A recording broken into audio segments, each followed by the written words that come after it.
Shalom and good evening. What's good with y'all? Brother Ben decided to do a live stream. I was about to see, y'all wanted me to go live. I'm about to see if I don't see nobody sure I was going to end the stream. What's going on, Master Bullshit? Yeah, man, it's been a the weather, man. She's been a dreary day. I just been chilling all day. I started writing, and I cooked me a steak, some wild rice. I mean yellow rice. Yeah, what a dreary day, but man, it was cool though, man. I relaxed, man. I rested today. That's all I did. I rested. You need to take your rest. It rained too. It was a rainy day. Now it's kind of chilly outside.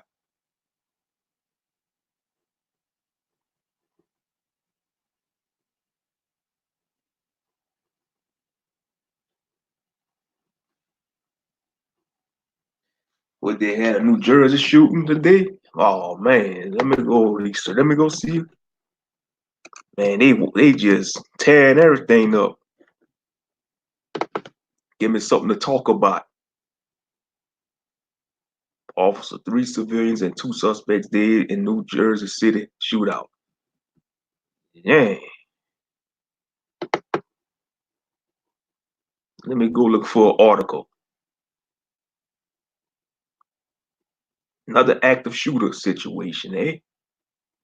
Officer, 3 civilians and 2 suspects dead in Jersey City shootout. The shooting began after an officer approached a van believed to be linked to a murder. The suspect shot the cop and took off, then killed 3 others after holding up inside a store.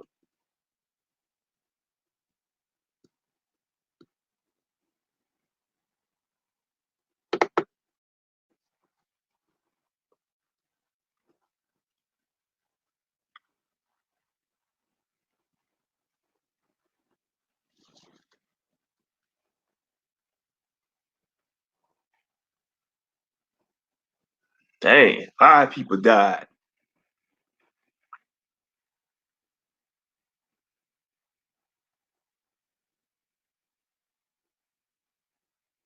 Man, it's like that's in the black sector in the community, the black community.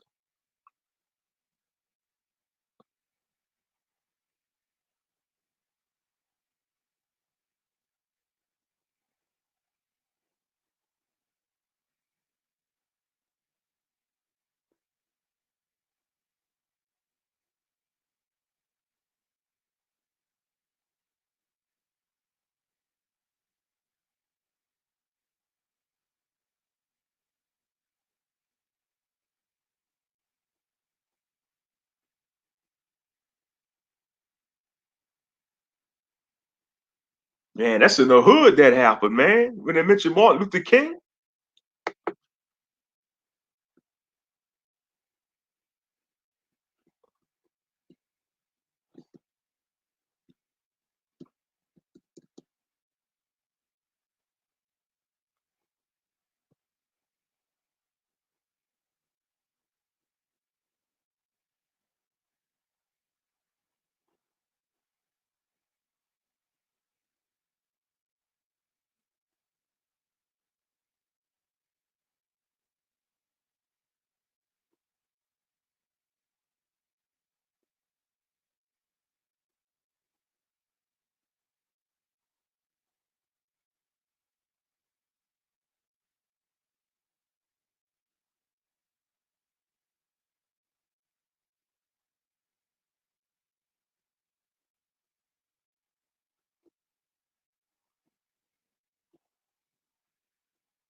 Dang, so that was a Kazar.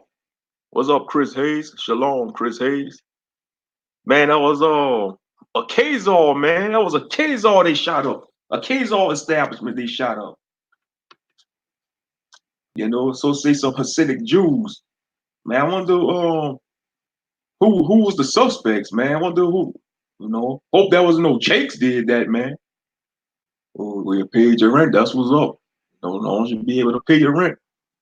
But yeah, man, that was in a so-called Khazar community. And once again, they're gonna use that to say, oh, anti-Semitic, anti-Semitic. They're gonna use that as an anti-Semitic situation. Let me see if I can read some more about it. So it was a police officer and 3 civilians were killed during a shootout in New Jersey, which also left the 2 suspects dead, a official said. According to senior law enforcement officials, the Tuesday afternoon shootout began when a detective saw a van link to a possible gang-related murder from over the weekend in Bayonne. As the officer approached, a suspect got out of the van to shoot the officer before taking off. That officer later identified as Detective Joseph Seals died from his injuries. The preliminary investigation suggests the 39-year-old father of 5 were killed while trying to interdict the bad guys at a cemetery on Garfield Avenue, said New Jersey City Police Chief Michael Kelly. Seals had been a police officer for more than 15 years and was with the Jersey City Police Department since 2006.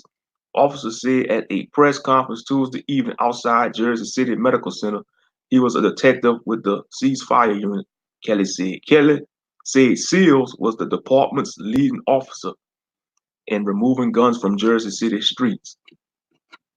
After shooting the officer, the suspects fled and entered the Jersey City Kosher supermarket on Martin Luther King Drive, where the standoff started around 12:30 p.m., according to a senior law enforcement official. Our officer was under fire for hours, Kelly said, adding 2 more police officers were hit by gunfire. Man, that was a big shootout. Then they must have had some assault rifles, the shooters. They had to have assault rifles, man. Come on now. They said it sounded like a war zone. They had to have some assault rifles. One sustained an injury to the shoulder, one sustained another injury to the body. Those officers had since been released from the hospital. In addition to officers injured outside the store, 3 other civilians inside were shot and killed as the suspects saw heavily armed police vehicles approaching. 2 of the victims were customers inside the store, and a third was working as a cashier, according to the representative of the community. Another civilian was injured but is expected to survive, officials said.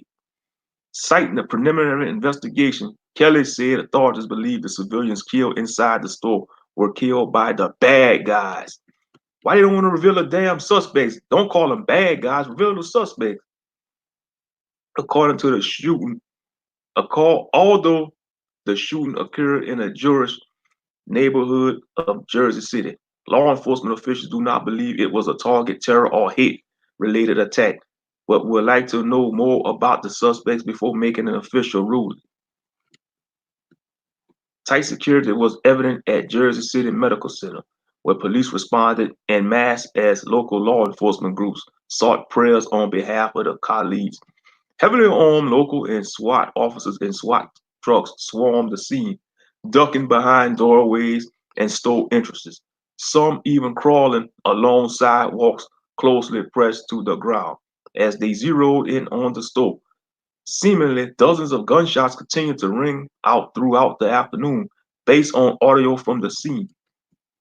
The streets in the immediate area was closed off entirely, totally empty of what would normally be heavy pedestrian and vehicular traffic.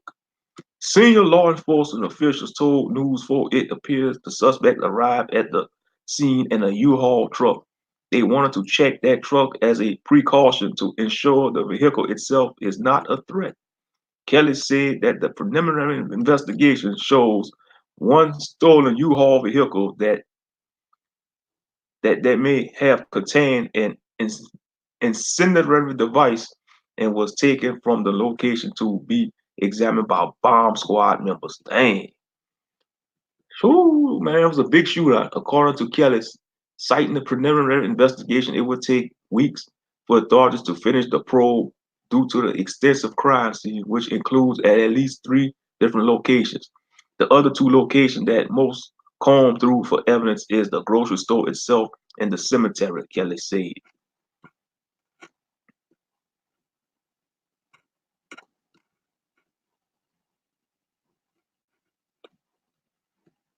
Oh, let's see look what Donald Trump said. Donald J. Trump just received a briefing on the horrific shootout that took place in Jersey City, New Jersey. Our thoughts and prayers are with the victims and their families during this very difficult and tragic time. We will continue to monitor the situation as we assist local and state officials on the ground. Well, that's what President said, President Donald Trump. But you know, man, you could expect stuff like this to happen around this time of the year.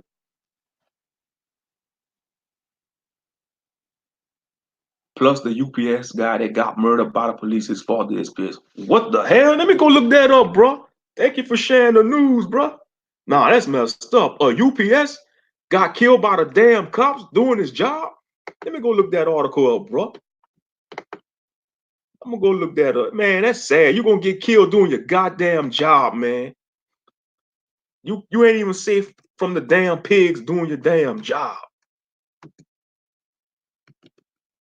Hold up. UPS worker killed by police.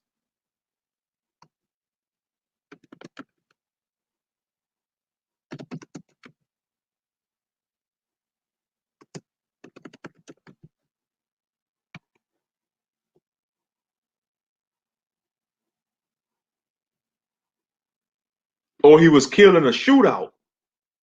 The UPS driver was killing the shootout. That's what you're talking about. See, they see family honors Florida UPS driver slaying in police shootout. That must be what he's talking about.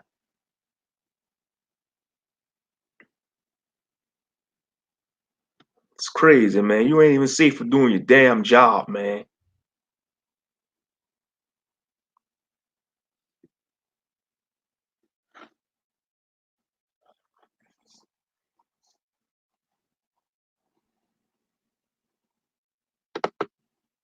Let's see. Family and friends honor on Monday a UPS driver who was killed in a shootout between Florida police and the robbery suspects who had hijacked his delivery truck. Loved ones fouled by Frank Ordonez's open casket at a Miami funeral home to pay respects to the 27-year-old driver. A young man, 27-year-old man, probably had his career ahead of him too. You know, probably doing that to support his family. You gotta respect the brothers and sisters and people in general that work in that industry, like the shipping industry, because that's an industry that never goes to sleep, man. These UPS drivers and FedEx workers, they got a pressure job, man. Their job is under pressure because they gotta constantly keep moving and moving. So man, just shout out to all the people that work for UPS and FedEx out there, man. Y'all heroes of society. The higher ups in society may look down on y'all, but y'all are heroes of this society, man. Y'all putting y'all life on the line too. Especially in this day and age. Man, because shout out to all the UPS workers and FedEx workers and people that just deliver package in general. I'm just putting that out there. But anyway, let's continue reading. Some UPS employees showed up in the brown company uniform to express condolences to Ordonez's family. Other UPS drivers pulled their delivery trucks over beside the road to observe a minute of silence for their co-worker, according to their union Teamsters, local 769. Yeah, that's a union job, man. Them union jobs, man, that's a good job, union. That's what's up, man. They paid their final respects. They showed up in their brown UPS truck, man. That's respect, you know.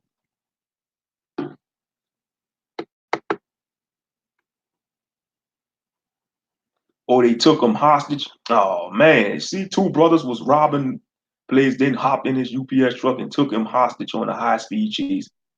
Coward asses, man. That's messed up. Some freaking cowards.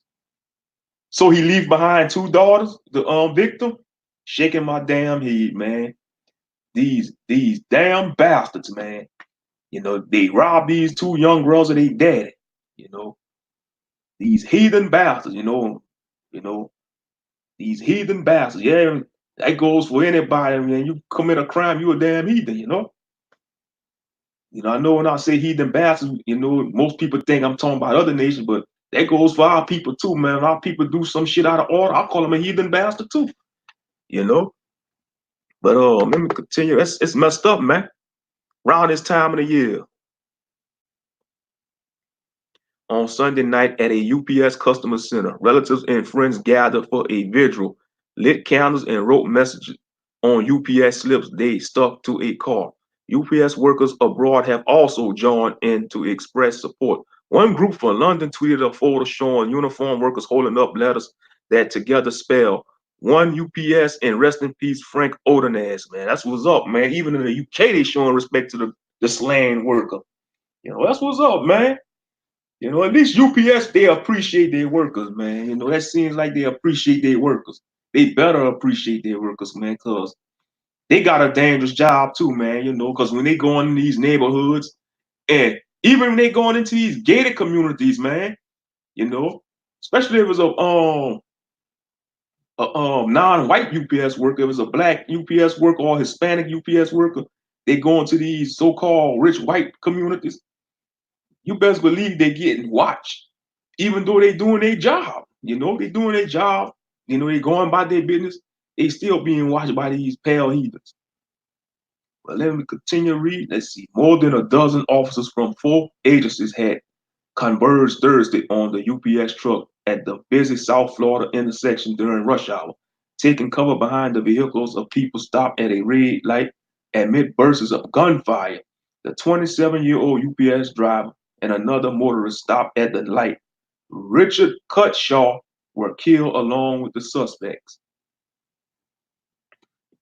The Florida Department of Law Enforcement appealed Monday for anyone who witnessed or has video of the shootout between police and the hijackers of the UPS truck to contact the agency. The shooting is being investigated by the state agency in part because it involved 4 police agencies and more than a dozen officers. The chase began after a jewelry store robbery in Coral Gables, where a woman was struck in the head by a ricocheting bullet. Authorities say 41-year-old cousins Lamar Alexandra and Ronnie Jerome Hill fled the store, hijacked Ordonance's UPS truck, and led police on a chase on Interstate 75. The truck got off the interstate and drove into Miramar before getting struck at a busy intersection. So he's got Lamar Alexandra and Ronnie Jerome Hill. What was on these dumbasses' mind, man? Golly. Yo, man. Jake willing to throw their life away for bullshit, man. I bet you they probably was robbing shit, to probably buy gifts for this damn pagan ass holiday Christmas.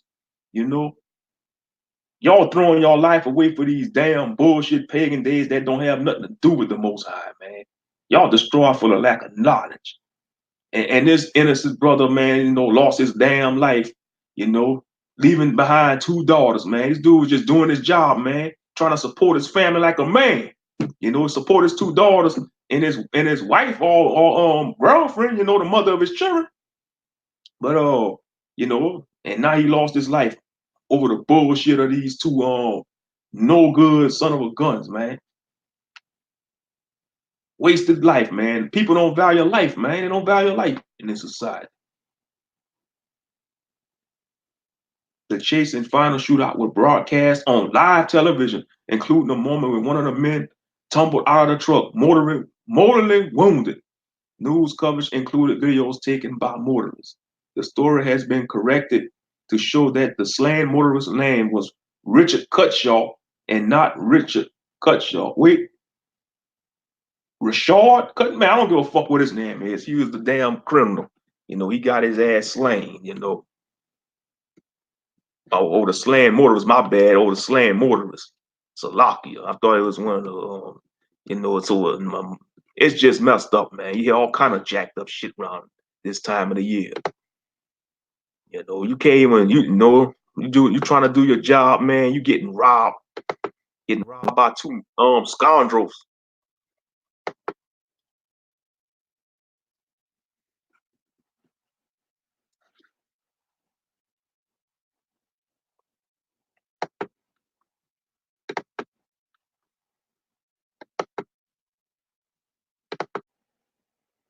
You know, this man was just doing his job, man.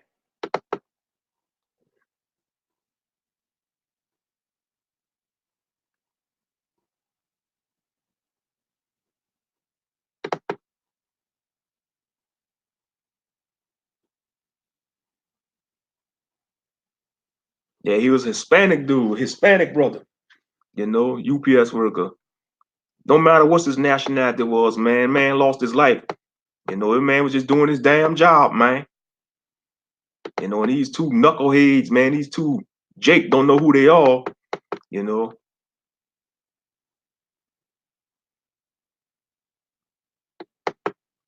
it's messed up. What's going on, Trail? It's good to see y'all up in here. What's going on, Raphael? Y'all, what's going on, brother? You know, these two damn Jakes lost their mind and went hijacked a UPS truck. You know, and the driver, he was a Hispanic dude. You know, it doesn't matter what his nationality was. Man was doing his job. You know, and he lost his job. Man, he lost his life, man. His brother lost his life. His Hispanic brother lost his life. You know, to these two knuckleheads. You know, these two knucklehead Jakes don't know who they are. You know, what's up, Trail? Good to see you, bro. Good to see you. You know, Master Moshe was just sharing me two news articles I've just finished reading. The first was a shootout that happened in New Jersey, you know, and the second article was about the UPS man, you know, getting killed in a UPS. A UPS worker getting killed in a shootout. He was in a shootout. You know, his truck was hijacked by two gunmen. You know, he was hijacked by two gunmen.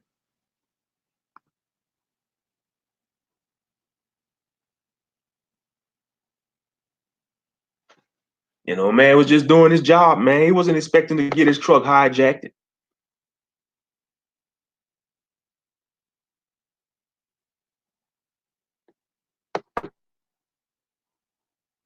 Yeah, he died, you know, after this police chase of hijacked UPS truck ends in fatal shootout. It was an armed robbery. First, the two suspects, it was an armed robbery at a Florida jewelry store, and it led to a hijacking of the UPS truck.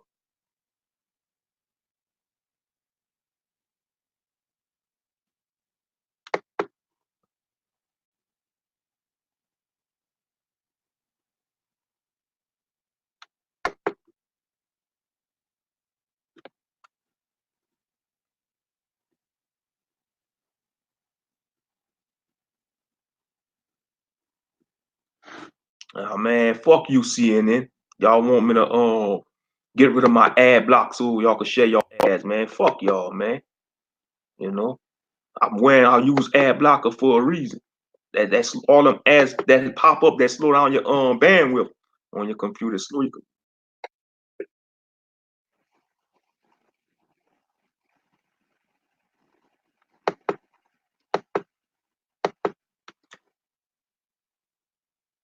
They should have just surrendered. If they'd have surrendered, none of them would have got killed.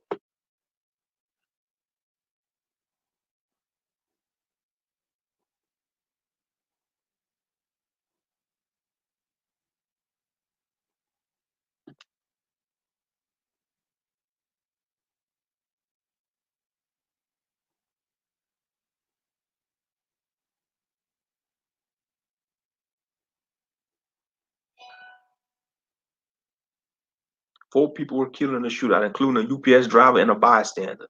Damn, it's messed up. 2 suspects also died. Both of them got killed. Police said there were no officers killed. We are deeply saddened to learn a UPS service provider was a victim of this senseless act of violence. Exactly. They don't give a damn. It's right. They don't give a shit, man. Dangerous people. They don't care who lives they putting in risk. You know, this worker, he was just doing his job, man. He got, he didn't expect to get hijacked by two criminals.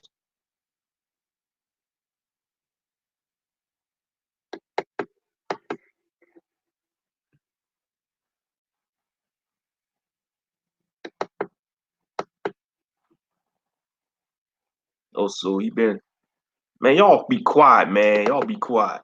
So he been working for UPS since 2016. Man, he just started working there, man. What's 2019? That's about 3 years. Man, he a new worker. He just started working there. Let's see. Joe Marino, Ordonez's stepfather, told CNN affiliate his family thinks the officer's actions should be investigated and not get swept under the rug. Yeah, I don't blame his stepfather, man. Yeah. Huh. I think some, yeah. I think the suspects could have probably used Ordonez as a human shield or something, man. And that'd be messed up if they done that. They shouldn't. Because man, how he got killed, man. Either could get hit by a stray bullet or one of the suspects could have finished him off. Or they could have used him as a human shield. But usually, when you get hijacked, usually they kick you out of the vehicle. But in this case, they took him along with them on a ride.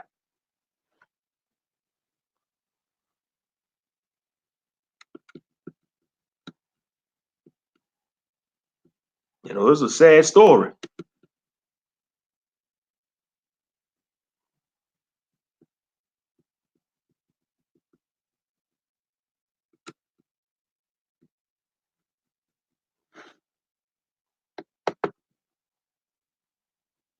Yeah, that's what I think. Yeah, Monster Moshe. Yeah, that's what they had to be. They must have was it was a relentless assault on that truck. They didn't care what he was aiming at. It was just like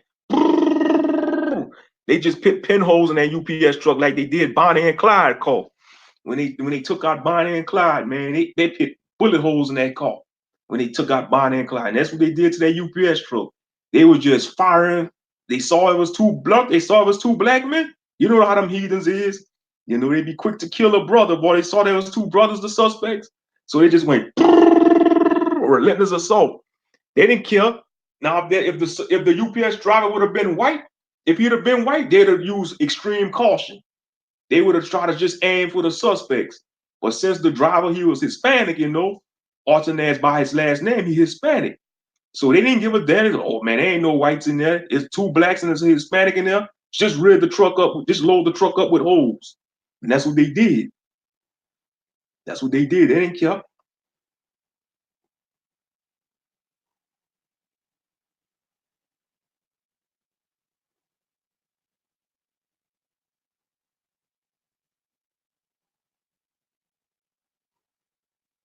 They don't want or care about correction. They just evil, wicked. And that's why they getting slang. That's why they getting taken out. You know, you got to watch the video.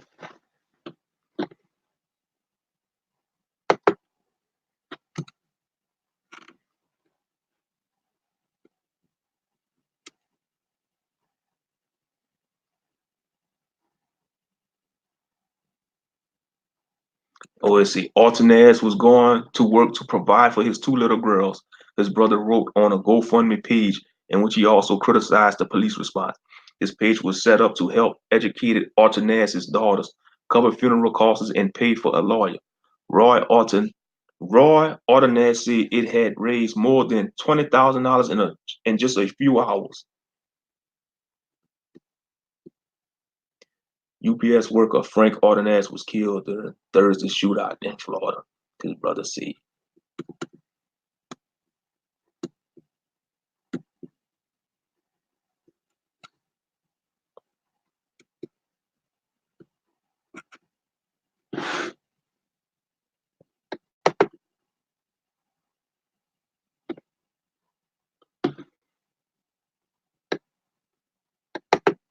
Yeah, they didn't care. Like I said, if they had white, if the driver would have been white, they would have probably used less force.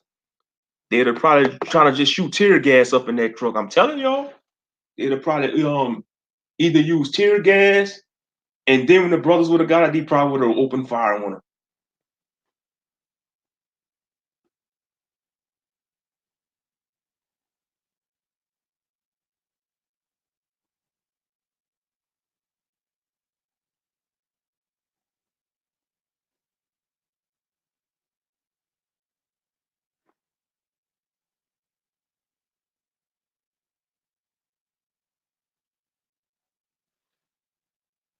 Now, oh yeah, now, you know, a lot of people lost their lives over bullshit.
A teacher is on leave asking students to set your price for a slave.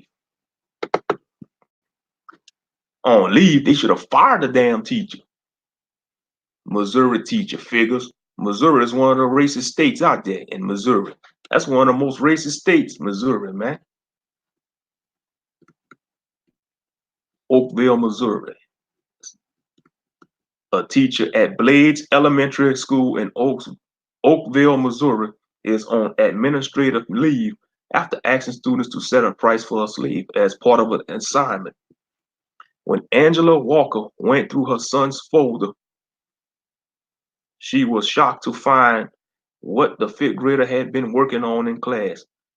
A social studies assignment from Blades Elementary School in Oakville, Missouri, had asked some students, including her biracial son, to imagine that they would work in the slave trade. Then it prompted them to set a price for a slave. What kind of bullshit, man? You see with these public food systems, these demonic public food systems ain't good for the children. You own a plantation or farm and therefore need more workers. You begin to get involved in the slave trade industry and have slaves work on your farm. Your product to trade as slaves. Set your price for a slave. These can be worth a lot. You may trade for any items you like. One of the questions in the exercise read.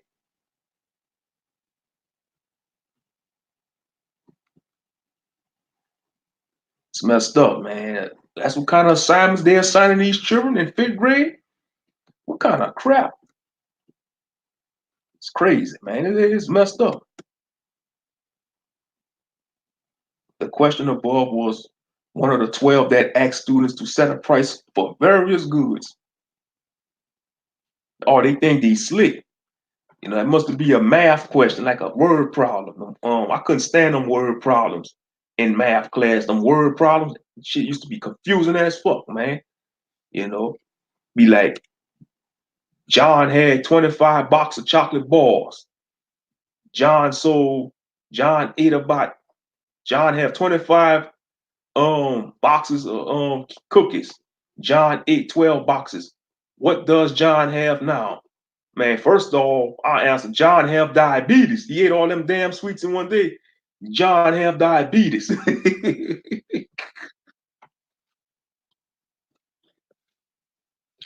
Let's see. Other questions ask students to set a price for items such as a bushel of grain, a piece of lumber, and a jug of milk. And at the end of the exercise, students were asked to reflect on a free market economy and whether they considered themselves wealthy given the money and items they had left over.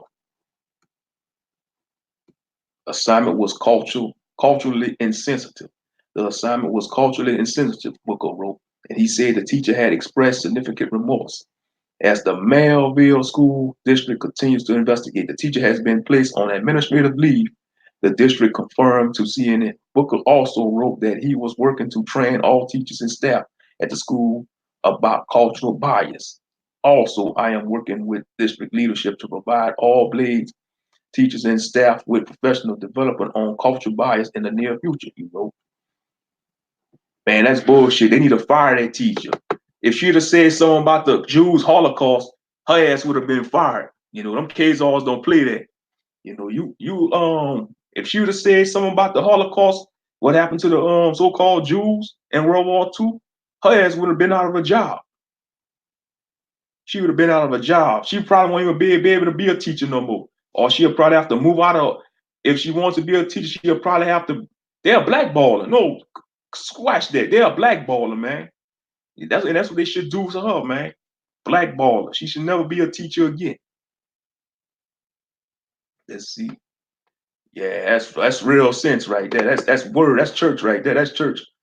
I mean, we need to stop being respectful of a person towards them at all. I mean, yeah, that's real stuff right there. That's real spit.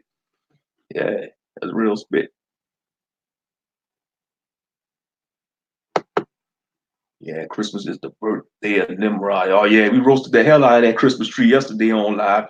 I don't know if Trail seen that. All I gotta say, you just gotta endure, brother Raphael Yahoo. When you live under somebody's roof, if they not in the walk, they gonna pit up their little phallic tree. I can't find half of the Christmas exposed videos. That's what's going on here from back 2011 and 2012. I like them videos. Yeah, YouTube. Yeah, YouTube, man. It's the 10th of December, so they might start purging a few channels. It's all good though. They could purge, you know. Shoo, so far I got over $3,000. Damn, not $3,000, man. I mean 3,000 words. Get my mind right. Yeah, I got over 3,000 words written so far on chapter 12, but I'm not done yet. I'm not done. When I'm writing these chapters, it's like you're writing an episode for a TV show. Because like on these TV shows, you got different scenes and different sequences. That's how it is when you write a chapter. You gotta, it's like you're writing an episode also.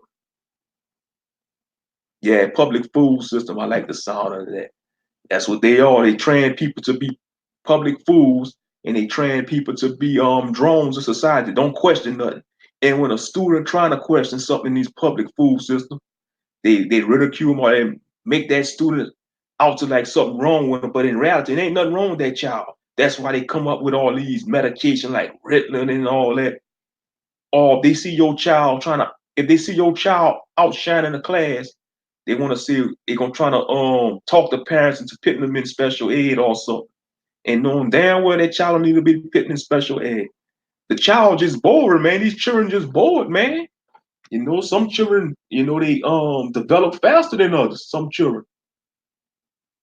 And you see the public food system hates that because they see that as a threat. If they see a child that's sharp mentally, they see that as a threat because that child gonna question shit. That child gonna start to question the stuff being taught in that school system. The child gonna question everything in life, and they don't want that. Because if they have a society of people question everything, it'll mess the status quo up. It'll put a big, huge dent in the status quo. Like I tell people, I say, man, if 70% of our people will stop celebrating these holidays, it'll put a big dent in the holiday sales.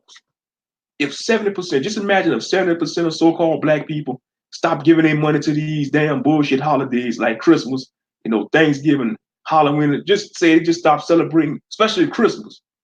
They save their money and use it for something else.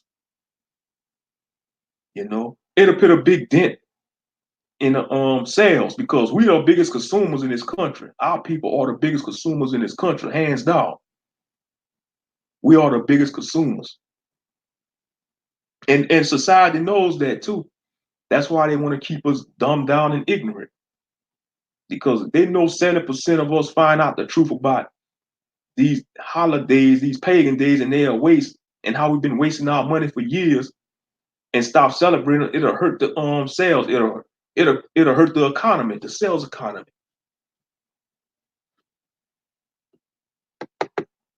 Let's see, I like that too.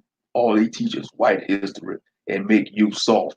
They used to tell us in school on the lambs fight, but your history book in class full of fights, shaking my head. Hypocrites. Mm-hmm. Yep.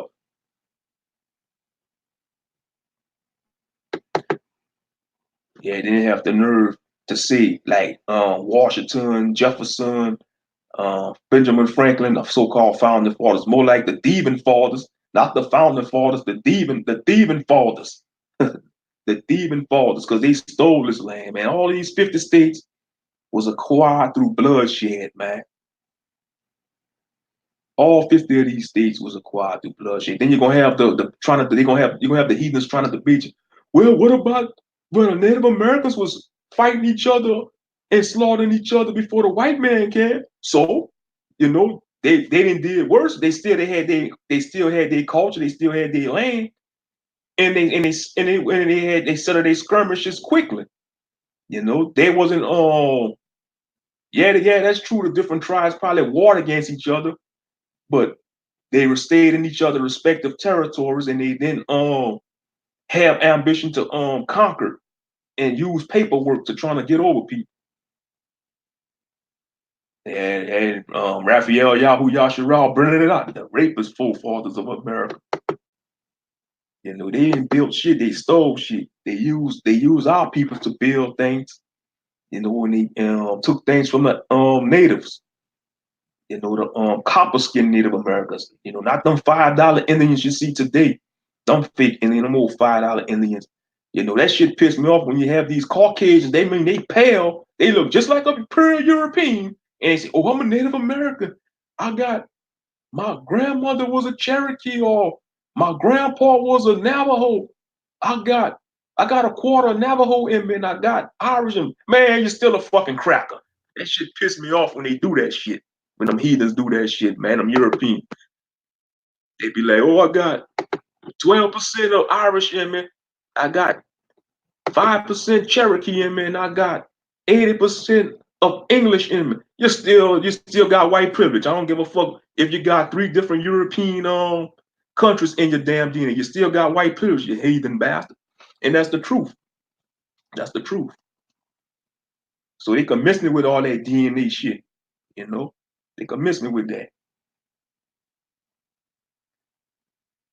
Because soon as they have the chance to use their white privilege, they gonna use it. Even the ones that claim they not racist and got a few black friends, or dating a black person, or married to a black person, that don't mean shit. That don't mean shit. You got a lot of racist crackers, man, that's dealing with our people. And you got our dumbass people ignorant, dealing with their racist bullshit. That's why I say, man, the scriptures is true. When Hosea 4:6 is read as the truth, our people are destroyed for the lack of knowledge. And the Most High call us sadish for a reason. And sadish is just a word for stupid. The Most High, nobody know us more than the Most High, man. And that's the truth. That's why when you read that Bible, man, you feel convicted. It tells you, you could just sense in your spirit, man, that you're doing wrong. You know. And that's why people hate the word. And that's why society hate the word as a whole. When you bring out the Bible, they look at it as it's like they fear that book because it's going to condemn them. It's going to condemn them and force them to make a right decision. Either make them make a right decision, or they're going to just continue to wallow in their squalor like swine.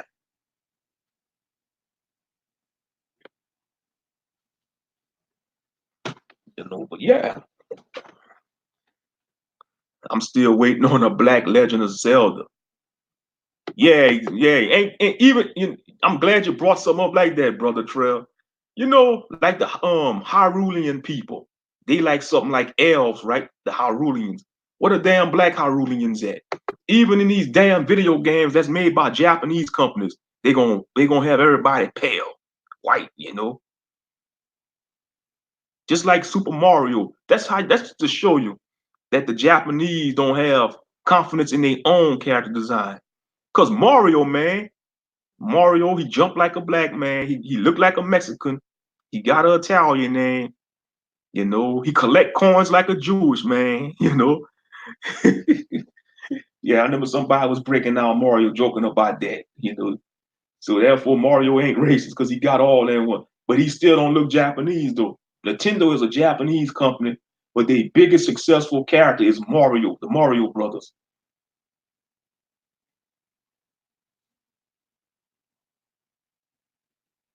And a sad trail. If you have a black gaming company, they got the millions of dollars to make a game like that. It don't have to be called The Legend of Zelda, but it could be a storyline like that with some elven characters.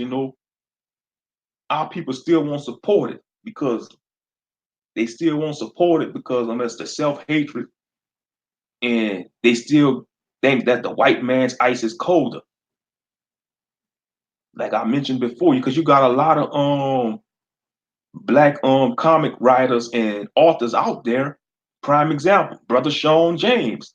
He writes some good, decent books, but ever since he been going at it with the brothers in the Manosphere and the Passport Brothers, he lost a few Patreons, he lost subscribers to show you how weak-minded our people is, man. We don't want to support one another.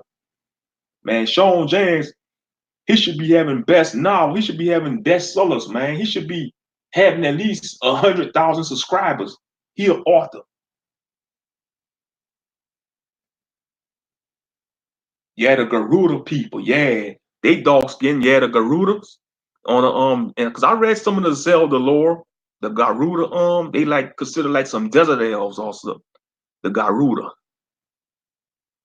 Yeah, only Ganon is colored skin and he's the main villain. In Japan, dark in color, especially black, is considered evil. Even mixed people shun over there. They prefer pale skin in Japan. Yeah, that's true.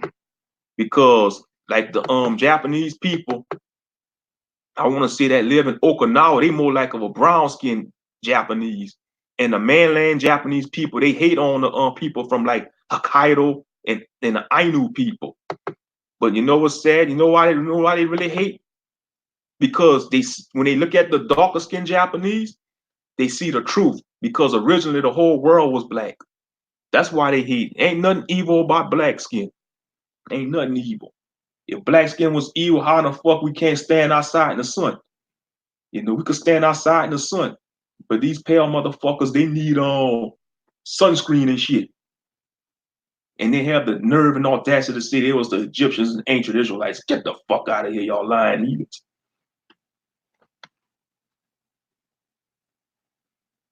Yeah, that is true what you just mentioned, though, Trey. That is facts. They look down on the darker skin. They got, and just like in India, they got that caste system, that bullshit caste system in the Hindu religion, and that bullshit false religion called Hinduism. They got that they got that caste system, like they call them like the Dravidians, like the darker skinned Indians. They call them the Dravidians, and they make their life a living hell out there. The Dravidian people. Yeah, I remember you showed me that video when you shared that video.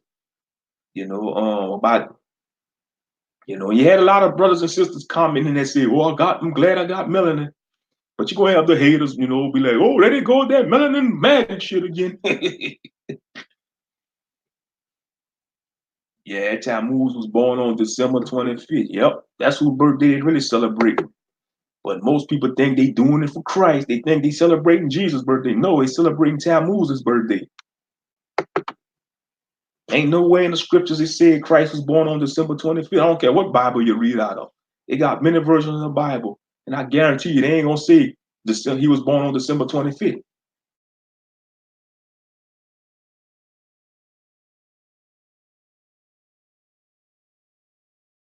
That's why they think whites are superior because of that bomb. Japan's still affected by that bomb. That atomic. That's why they make their anime characters look Caucasian. That's a sign that they know they think whites are superior. You know, because of that bomb they dropped on their ass. Them two atomic bombs, Fat Man and Little Boy. And they said they was gonna drop a third bomb. If they didn't surrender, they was gonna drop a third bomb on Tokyo. Man, if they'd have dropped that bomb on Tokyo, man, Japan would have been blown out the damn water. We wouldn't probably have no anime or no video games.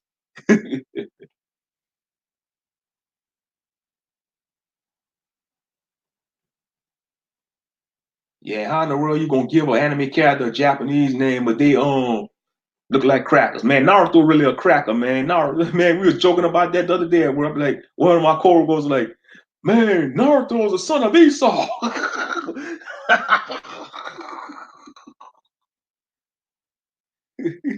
You ain't doing it that long. Superior. Yeah, how you gonna give a character a Japanese name, but they look like a cracker, you know, blue eyes, blonde hair, but his name is Naruto Uzumaki. You even got Asians dyeing their hair blonde, man. Like the Asian woman, they dyeing their hair blonde, and they trying to make their skin more paler.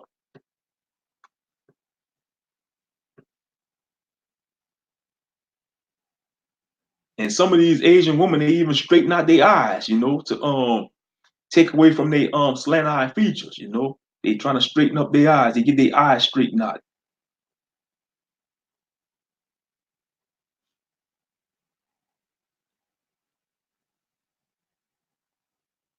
Yeah, let's see what's comment. Let me see your comment rap. Let's see. And we all know that DNA ancestry is a deception in other DNA testing companies, and it is a blacklist towards the Yasharites and other people who are colored. Let's see.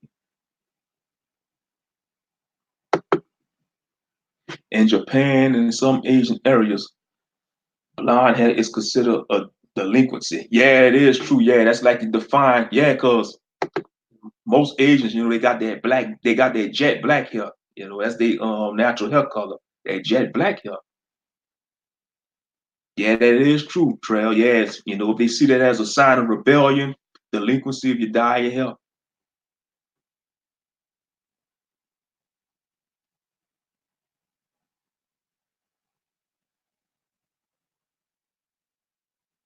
Yeah, but Japan is doing bad right now, though, in the birth rates. You know, they doing bad right now. You know, they got that low birth rate. That ain't good. It's not good at all. You know, because you got a lot of the herbivore men. You know, that's like their version of MGTOW. A lot of men in Japan, you know, they don't want to deal with the woman because feminism is spread out there in Japan, you know. That's why I say that feminist doctrine, man, is ruining the world, man. It's ruining the world. It's ruining the damn natural world. You know, you got a lot of men in Japan, man, be like, to hell with marriage, man. I'm gonna just play my video games. You got these otakus. Time to charge my laptop. But yeah, you got these men in Japan, man. They be like, gee, they rather spend time playing their games and playing with their dating apps and all that than dating games.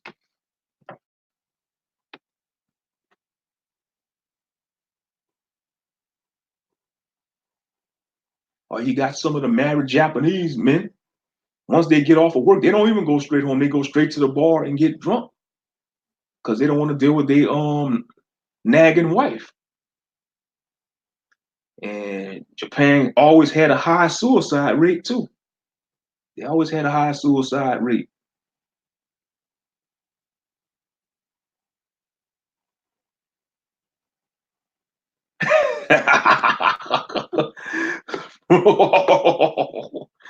I didn't know Japan birth rate was low. Must be a Shao Kahn invasion. I know white people numbers dropping big time. Oh yeah, they dropping big time. Yeah, their numbers dropping. Yeah, Shao Kahn invasion.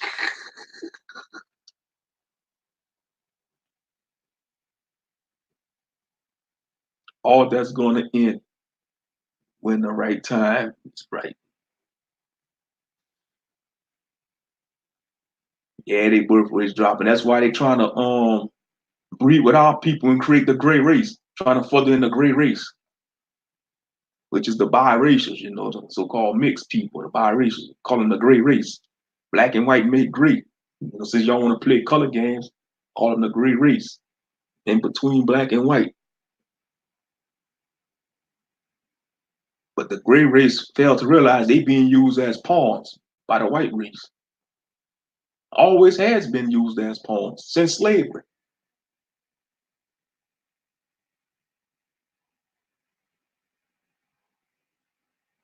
And that's how many black civilizations fell because of the gray race. They allowed the gray race to get more power over them, i.e., the Moorish civilization, the Moors. The Moors brought that on their damn self because, you know, they kept sleeping with them white women and creating the gray children, creating the gray race, and the gray race rose up against the Moors and sided with the Europeans and they overthrew the Moors. You know, so y'all shot your own self in the foot, y'all dumbass Moors. That's why I say, man, these niggas that go crazy over Becky, man, their ancestors probably was Moors. They probably descended from these damn Moors.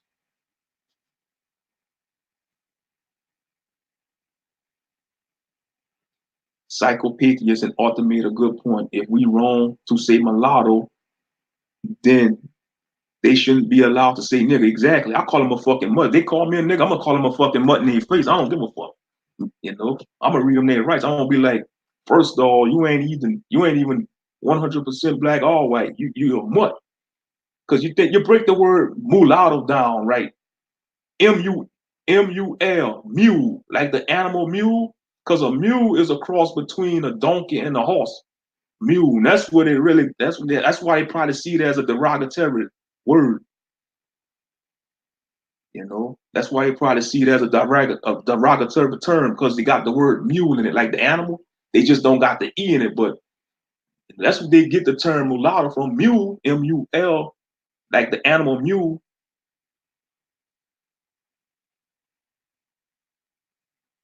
You know, because that's a race in the Dungeons and Dragons universe too, called a muse, M-U-L. The muse was created between a mix between humans and dwarfs. They call them a mule, and then, you know, in some laws they got half dwarfs, you know, which is a union between a human and a dwarf. You know, whether it's a dwarf man and a human woman or human male and a dwarf and female, you know, and they call them muse in some Dungeons and Dragons law.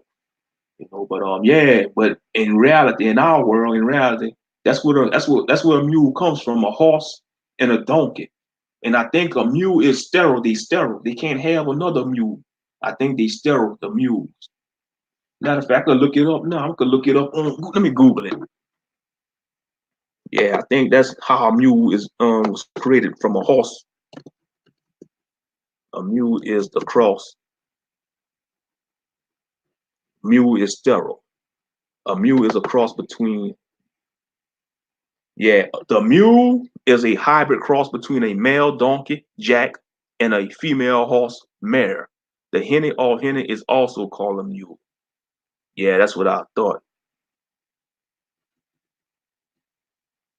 Just like a liger. When they mix a tiger and a lion together, they call it a liger, you know, or tigron. You know, you're not supposed to do shit like that. That's an abomination, you know. But that's in them heathens' nature to mix them damn animals.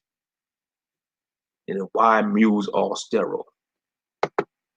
They are sterile because they can't make sperm or eggs. They have trouble making sperm or eggs. Their chromosomes don't match up well. And to lesser extent because of their chromosome number. A mule get 32 horse chromosomes from mom and a 31 donkey chromosomes from a dad, a total of 63 chromosomes. Bullshit. They sterile because they're a cross, they're a mix. Not supposed to mix seed. Well, a lot of them doing it now. Yeah, it's just like down here in Louisiana, man. They be mixing them damn dogs. Like they'll mix a Chihuahua with a damn dachshund or a weenie dog. You know, that's in their nature though, bro. They like mixing animals. That's an abomination. That's the dirty secret about these dog breeds, man. That's the very dirty secret about dog breeds. All our Most of our favorite popular dog breeds that we know about, they came into existence through trial and error from mixing different dogs breeds. some of these dog breeds came into existence from mixing probably 7 different other dog breeds, you know, all kind of trial and error.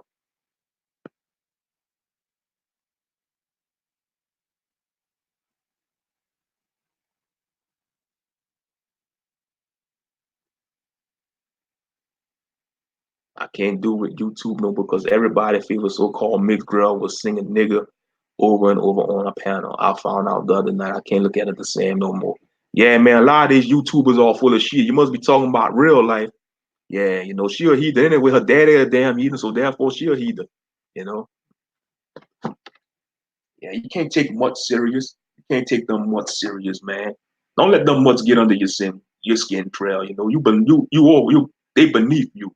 I got the mindset of Magneto.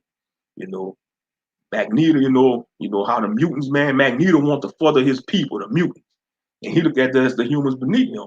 You know, that's why I roll with Magneto, man. You know, when you're a child, you see shit different. When you get older, you be like when you're a child, oh Magneto, he the bad guy. But when you get older and you research shit, you see the villains, man. Most of the time, the villains, man, be the right ones. The villains be the ones that just wanna to be the real right ones. They be real. Yeah, they be real. They marrying damn robots now. Yeah, man. Yep. They're gonna be screwing. Robots gonna be screwing too. You have that going in a comic book called Saga. I read a comic called Saga. They got robots on there. They be screwing and reproducing. They got a race of robots. They got television heads. They got they got bodies like people, but they got a TV on their head. They call them the robot race. It's a crazy comic, man. It got all kind of shit in there. It's a got the SJW shit in there. You know, got the LGBTQ bullshit in there also. That's why I say, man, these damn agendas are ruining everything.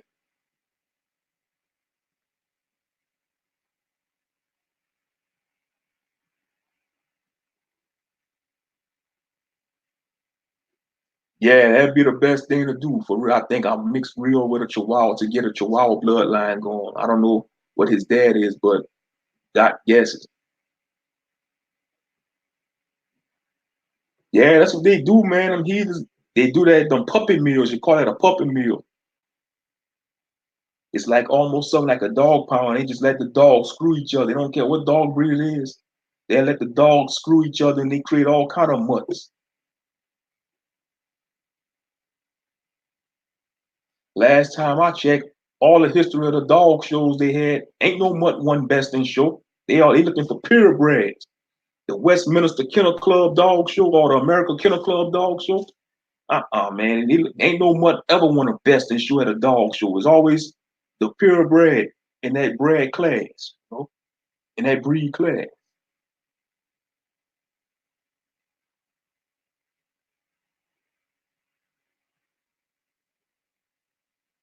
Yeah, I got you. I'm just saying, we taking all these people who don't treat us right. Black people stay loving negative slash enemy. Exactly.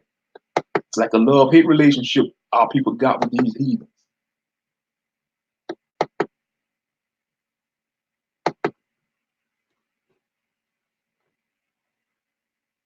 Yeah, and in some of these damn graves, they think they have high rank over blacks. These mixed people or biracial. They think they have rank. You don't have rank over me, you fucking mutt. You know.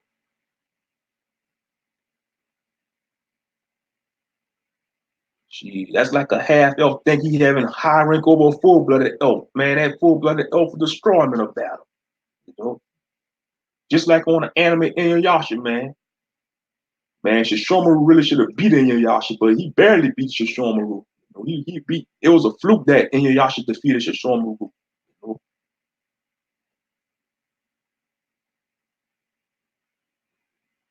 Just like on Dragon Ball Z, Gohan will never be stronger than Goku or Vegeta because he half sane.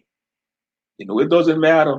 Even if Gohan could reach Super Saiyan Blue God or Super Saiyan Blue, he still ain't gonna be stronger than Goku or Vegeta because he ain't a full blooded Saiyan. And that's nature. That's rightfully so. That's nature, man.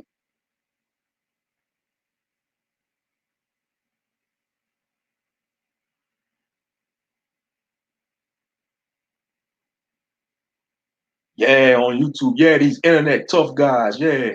And then we got the keep wearing loudmouth black dudes always want to talk tough. Yeah, these internet mouthers. Then they barking. Instead of go do something productive with their life, they want to get on YouTube and threaten people and stuff, talking about I'm gonna catch a flight, I'm gonna come find you and do all this. Don't know, you go to that person's house, you go knock on their door, you'll be greeted with a damn double barrel shotgun in your mouth. You know?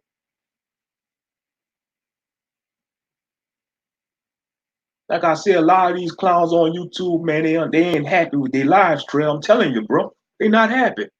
You know, these so-called brothers that's talking about making six figures, you know, traveling, bragging about all these fucking bullshit accomplishments. Man, fuck your accomplishments, man.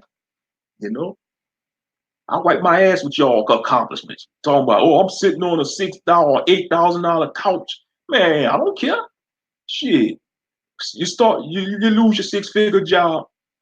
The repo man gonna come take your fucking $8,000 couch and your Mercedes Benz and your Lexus or whatever you drive. The repo man coming straight for all that shit if you lose that six-figure job. You know, like they're supposed to make you lord over us. That's what they think, yeah, brothers, man. Brothers, they think because they make six figure, they think they give them a power to lord over us that just work regular jobs, just do work regular jobs or do a little side hustle, to mix ends meet, you know. Exactly. They I'm telling you, they miserably washed up. You got a lot of sexual frustrated men and women. You got a lot of washed up strags that's past their prime. They hit the wall. You got a lot of miserable men that drink. You know, they probably went through a divorce or they went through some serious rest up relationships. And now they coming on YouTube and they just looking for smoke and just looking to make somebody's life miserable. Instead of go find a hobby or something, go play a video game, find a hobby, whether that's writing or drawing or doing woodwork or painting or doing lawn work, do something productive.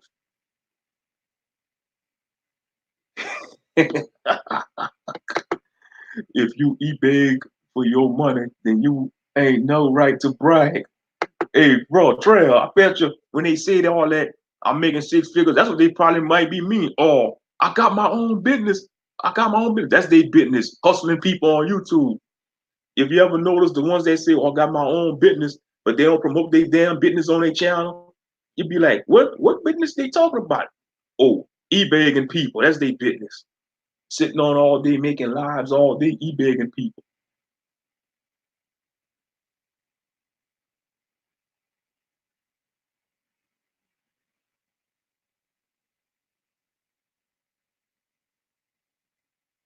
Right, I like them as well. Yeah, Goku was supposed to take over after Goku. I mean, Gohan was supposed to take over the series, but fans demanded Goku to stay. That was the best movie to keep Goku around. Yeah. And I guess, they kept Goku around and they made Gohan just be a scholar. He got into the books and he lost his fighting ability. But in Super, they brought him back in Super though.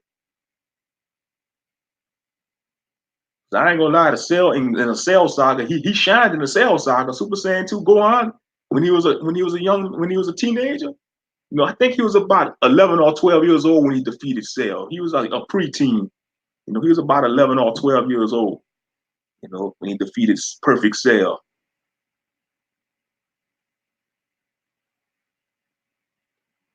Yeah, now Mystic Gohan was cool. Mystic Gohan, yeah, Great Saiyaman. It was kind of corny to be honest. Yeah, it was corny. I agree with you on that, Trailton. It was corny.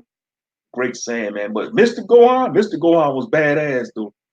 Until he got stumped by Super Boo.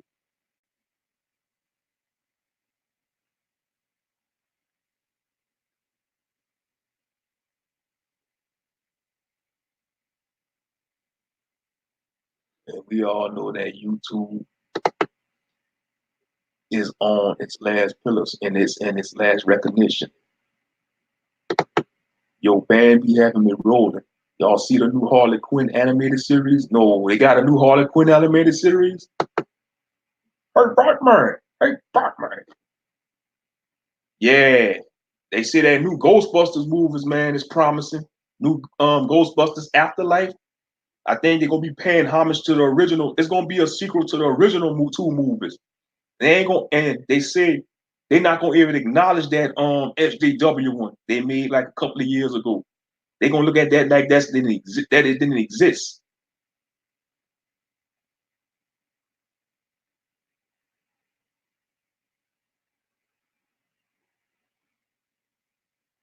Yeah, it's rated M.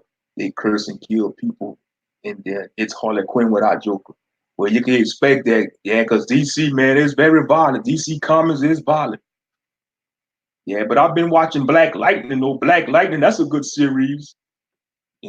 Black Lightning. I got my rants about the series, but it's a great series, but I don't know why they made his daughter a damn carpet muncher. You know, they want to push the SJW agenda in there. They push the SJW bullshit agenda in there. But it's a good series though, Black Lightning.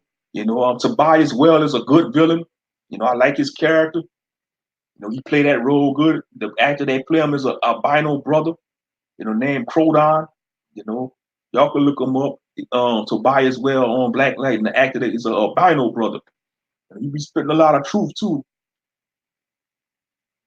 You got some the sister that plays Thunder, man, beautiful sister, man, sexy as hell. But I don't know why they made her a lesbo though. But they do shit like that because they attacking black love. They don't want. It's like they hate a straight black man and a straight black woman coming together.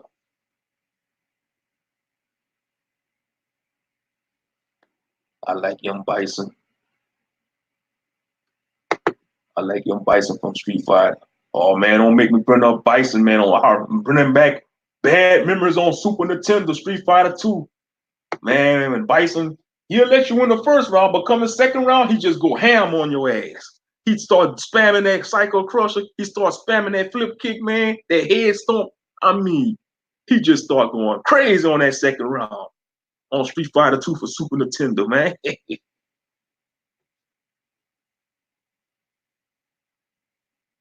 Yeah, but them Bison, he a powerful character in the Street Fighter universe, though. But I think he ain't powerful than Akuma, though. Akuma will destroy him, Bison. Akuma. Akuma will definitely destroy him.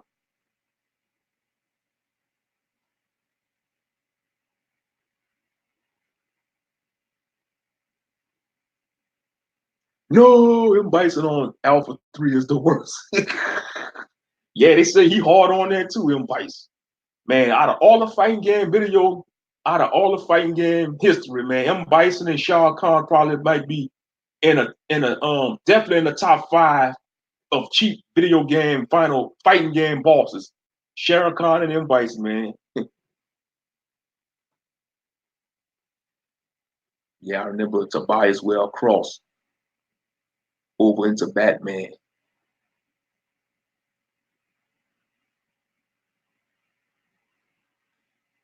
Akuma one shot Bison in Street Fighter 3, best Street Fighter game. But Akuma never faced Guild, I don't think. Oh, okay. Yeah, man. Street Fighter 3, yeah, that was one of the best. Yeah, that was the best Street Fighter game. Street Fighter 3 Third Strike had that best, they had a good soundtrack too, man. Man, make me want to go pull up the soundtrack now. That New York mix, in Alex stage had the jazz music. Yeah, man. Street Fighter 3 had the best soundtrack out of all the Street Fighter games. And Tekken 3 also had an awesome soundtrack too. Tekken 3 for PS one, Tekken 3.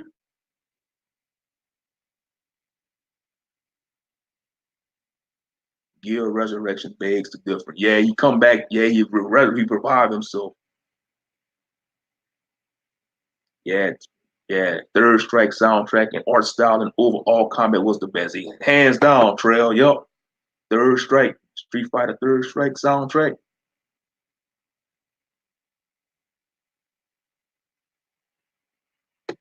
Yeah, Kid Buu was my favorite. Out of the man villains on DBZ, Kid Buu was my favorite villain. You know, I just liked the crazy little bastard because he didn't give a damn. He, you know, he didn't give a shit, Master Moshe. He gonna blow the damn earth up with him on a damn planet. That's crazy right there. I'm sorry. You know, that's crazy. Like out of the man three villains, you know, the one you probably could have reasoned wouldn't have a decent conversation with was Cell because he had human traits in him. You know, Freezer want to lord over you and make a slave out of you. You know, you probably couldn't have a decent conversation with Kid Buu because he'll just blow you away or he'll turn you into candy. But Cell, man, you probably could sit down and drink and drink some Hennessy with Cell and have a conversation and talk about all kind of various topics of life. Seriously, because he got that human in him. He got that human side in him, you know. That's why I say, man, Cell is really a genetic, he really is a genetic chimera. That's what Cell really is. I know they say he an android, but I don't see him as an android. I see him as a chimera. He a genetic chimera because he got the cells of a human. He got freezer cells. He got sand cells in him. And I think he got Namekian cells in him too. So therefore, he's a genetic chimera.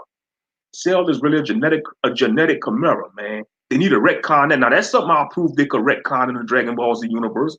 Retcon that Cell is not really an android. He is a biological experiment, a genetic chimera. That's what Cell is, and that's what I will always see. I will argue with any Dragon Ball Z fan. Like, no, I don't see him as an android. He's a genetic chimera. You know, he's a genetic chimera. But okay, so Seth was supposed to come back in Street Fighter 5. I still never purchased Street Fighter 5 yet. I still never purchased. Man, I seen they have a new fighter on Tekken 7. They got this new Muay Thai fighter. Man, he got all them tattoos on him. You know, he look like he about 7 feet tall. I guess that's gonna be their version of Sagat on Tekken. Yeah, exactly, Trail. He sure did call Piccolo brother. Yep. That's why I said, man, he a genetic chimera. He got all them cells of different species in him.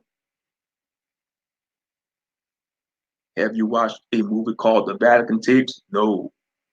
Uh-uh.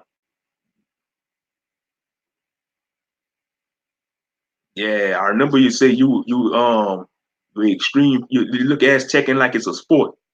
You know. I remember you mentioning that to me, Trail. But yeah, man, Tekken, man, he got some cool DLC. They got Ganryu back on there, the sumo wrestler, he back on there. And I think they released Leroy. Yeah, he must be from Thailand. That fighter, he gotta be from Thailand. Yeah, that's his name. Fugaram or something. You know, some of them Asians, they got some long, weird names, like in Thailand, you know. There you go, he hyped up. Taking for the win. I think they're gonna release more new characters though, bro. I think they not finished. That's the third season pass. That's the third season pass, I think. Matter of fact, let me Google it. Tekken season pass. Tekken 7. Leroy Smith. I call him Leroy Judah. That's what I call him. Leroy Yahuda. That's what I call him. Yeah, Tekken 7, season 3. There you go right there. I'm looking at him now. His name is Fakum Ram. Fakum Ram. I guess he's gonna be from Thailand, the new fighter. Yeah, they brought back Safina. So they brought back Safina, Leroy Yahuda, or Leroy Smith. I'm gonna call him Leroy Judah. Cause man, that's an Israelite. You should see the Israelite in the brother. You got Ganryu, a new stage, and now the new fighter gonna be Fakuram.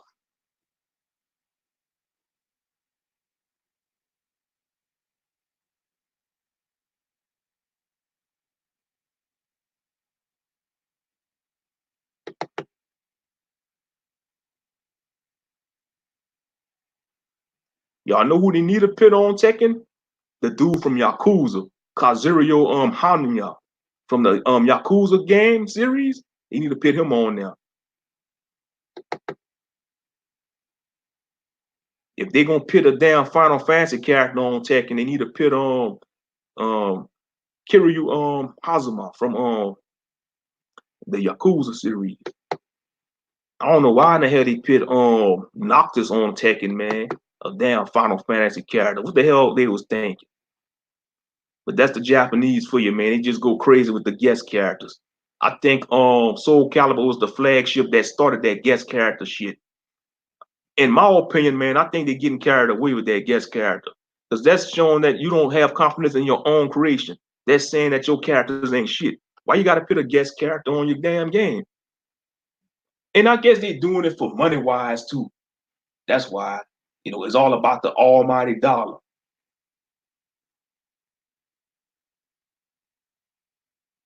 When I get a new computer or better internet, I'll try drawing panels here and there. But StreamYard don't work for me. I miss Google Hangout, was perfect at monster bullshit. Yeah, you probably have to get a computer. StreamYard actually good, man. I got no problem with StreamYard.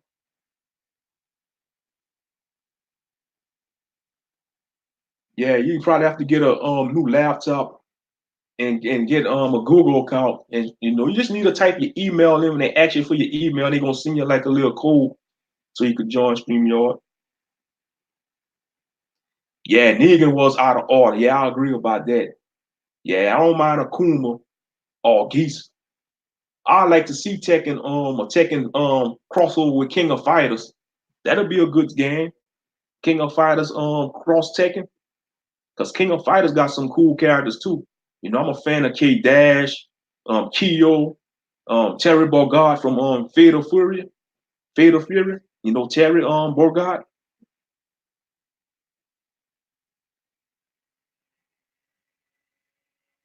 Do y'all remember the TV show Mantis with the black superhero?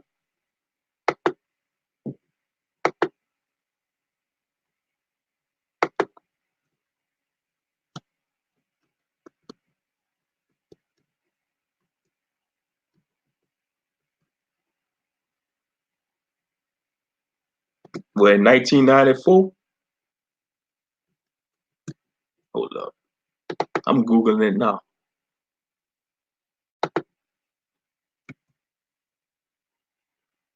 Oh yeah, the black superhero. Yeah, it's a sci-fi show. Let's see. A paraplegic develops a suit which gives him the ability to fight crime. Oh, he paralyzed. Yeah. Okay.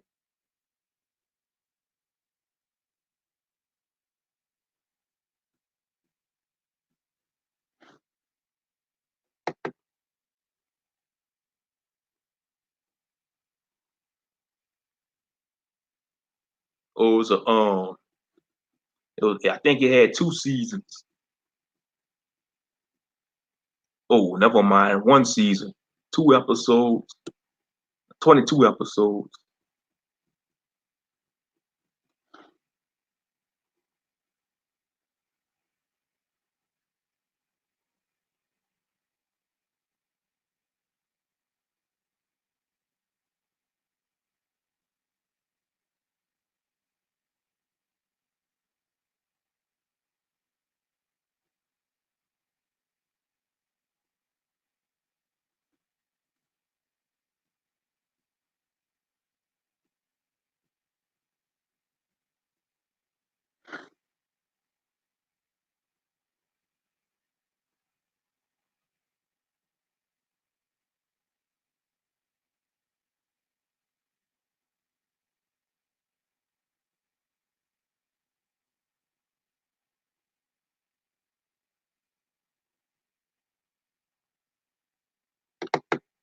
I'm glad you brought that up, Monster, because I might go watch that show. I might go watch that show, Mantis. See if it's on F movies or 123 movies. I'm gonna go watch that show, man. Exactly. Yeah, that is the truth. A lot of good shows only lasted 1 or 2 seasons, and ain't that funny?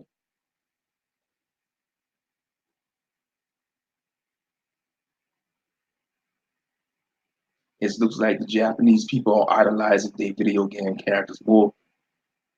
They worship the European people as their gods, just like their own video game characters a lot though. Yeah, man, Raphael Yahoo making sense. Yeah. Hey, I'm glad you brought that up, Ark Raphael Yahoo, because that is the truth you just spoke. Because let me tell you something, brother. Y'all know they got a day for Goku in Japan? Y'all can go look it up. It's called Goku Day. They actually gave a day after, they actually named a day after Goku in Japan.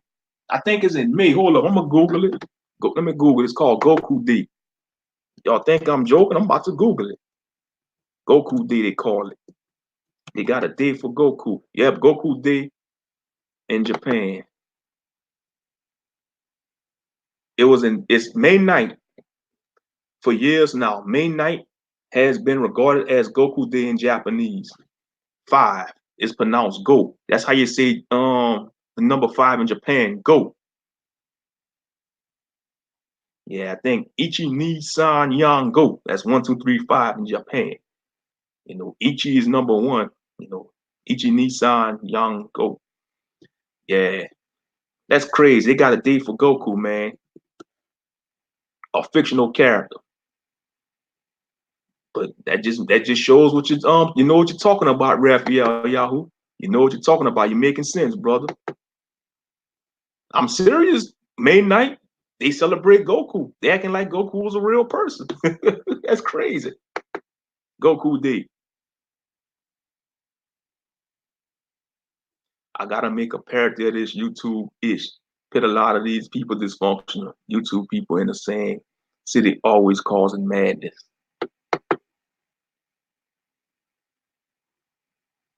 Man, they still milking Dragon Ball Z Monster Motion. That's why they created Dragon Ball Super. Man, we're gonna be old men. All of us, man, most high, when we live to be old men, they still gonna be making money off of Dragon Ball Z. You know, they still gonna be milking Dragon Ball Z. Milking it like a prize cow. That's what Dragon Ball is a cash cow. It's a cash cow. Man, y'all sharing nothing but truth up in this chat room, brothers. Yeah, look, even Monster Moshe got the cow, man, a cash cow. That's the truth. They're a cash cow.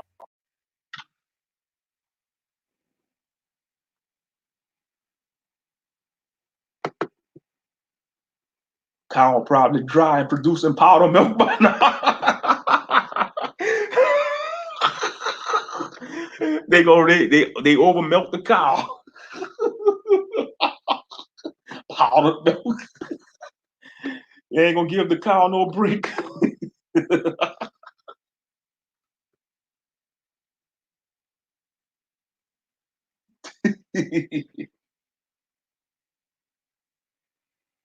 Yeah, but I was just browsing the internet. I was reading. I was on a Star Wars. I was on Wikipedia reading about the Jedi. Correct Infala. Man, Darth Vader almost got his ass beaten by a Jedi. You know, when he was hunting down a Jedi in Order 66, Emperor Palpatine sent him to go hunt down some rogue Jedi, and he encountered one of his Jedi masters named Correct Infala. Yeah, Correct Infala was a male Jedi master during the final years of the Galactic Republic. Infala specialized in combat during his time as an active member of the Jedi Order. At some point of his career as a Jedi, he chose to take the Barash vow, which forbade him from interacting with the Jedi Order as a form of penance. So he was like a monk. Man, he was badass, man. He almost defeated Darth Vader. That's when Darth Vader just put on his armor. You know, when he was still younger, Darth Vader. After he got his ass beaten by Obi-Wan on Mustafar, that's when he was hollering at Obi-Wan, "I hate you!" When Obi-Wan told him, "I got the higher ground." And then Anakin gonna make a foolish attempt trying to jump at Obi-Wan, and Obi-Wan just sliced his legs off. And he fell in that pit of lava, and he got his ass burned up. Until that day, he had a grudge against Obi-Wan. Let's see. Infala put up a fierce fight against Vader, almost killing him by throwing the Sith Lord over a cliff. Damn. Desperately severe damage to us. I'm gonna go read that comic. That's happening like in a comic. But it's canon too. It's a canon. It's part of the canon. Desperate severe damage to his suit. Vader survived the fall and repaired himself with parts from Infala's droid, Arax. During the final confrontation, security personnel of the city fired at the two, making Vader push them off a cliff. But Infala saved them. Vader exploited Infala's compassion for innocence again by flooding the city nearby And while Infalos was trying to stop the flood, Vader pulled Infalos' lightsaber from his belt, and after a brief exchange of words, with Infalos pleading with Vader to take his life, but spared the innocent citizens, Vader snapped the Jedi's neck with the Force, killing him. So he force choked him. But he couldn't go toe to toe with a lightsaber battle with Kirak Infalos. He's a cool character. He like a gray beam with an X scar on his chest. He like a gray skinned beam.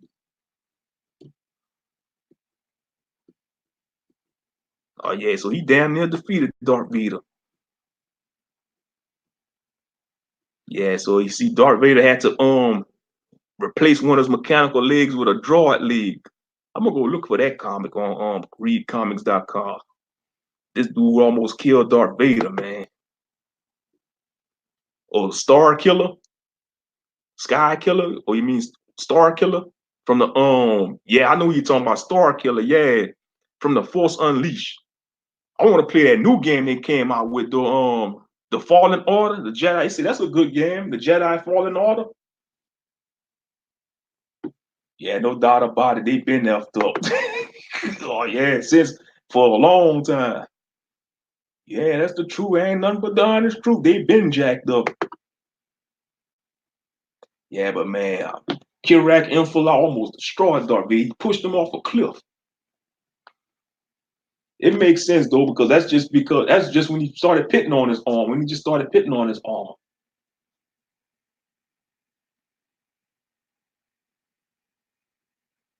I hate when villains get overpowered and still get whipped for plot.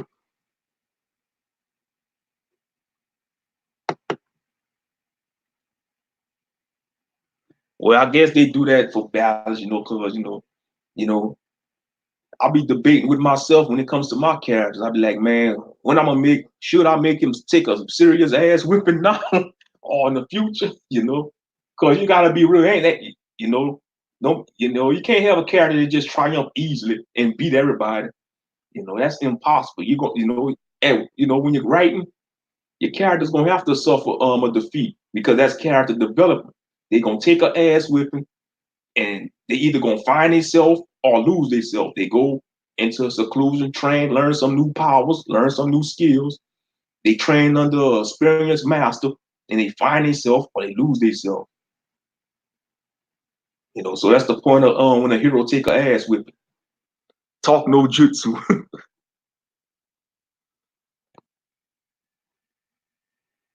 Because in the previous chapter I just wrote, yeah, that was in the previous chapter I just wrote. Two of my characters, they sparred against the master. They sparred against one of the masters, and the master beat the shit out their ass.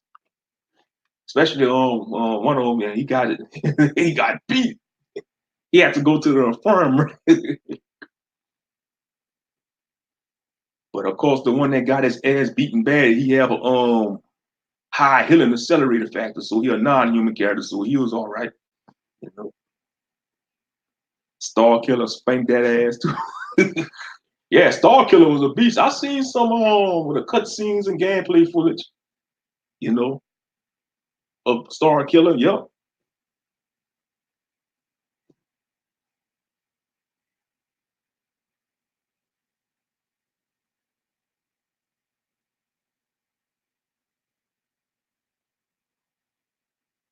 They left my ass. Oh yeah.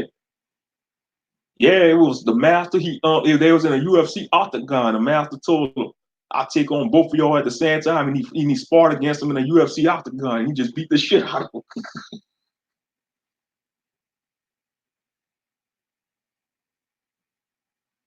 Captain beat.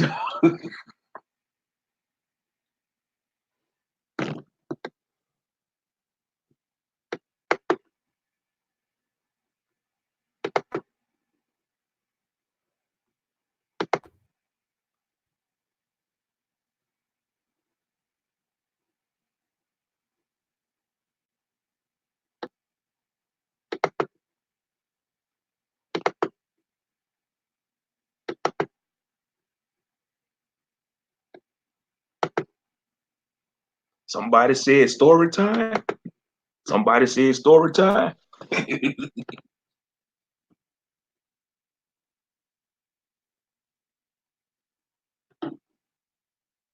Captain beat down. Well,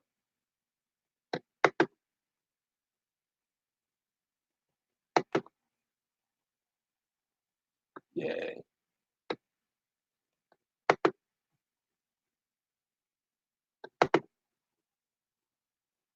Y'all wanna hear the tale? Y'all wanna hear the tale?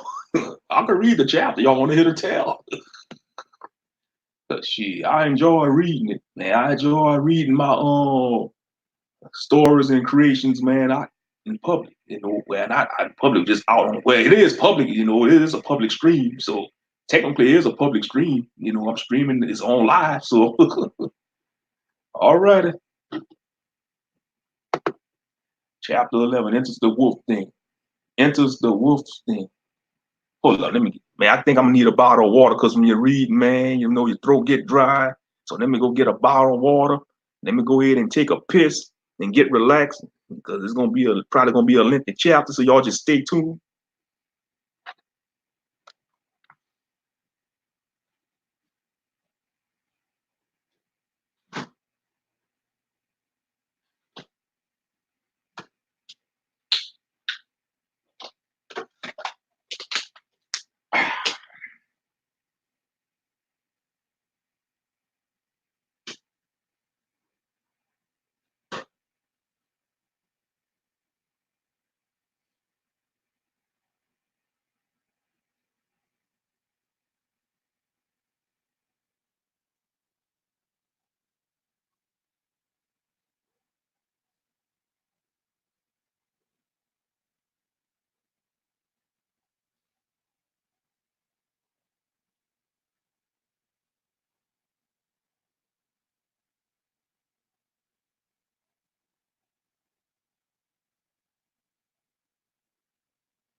Oh, man.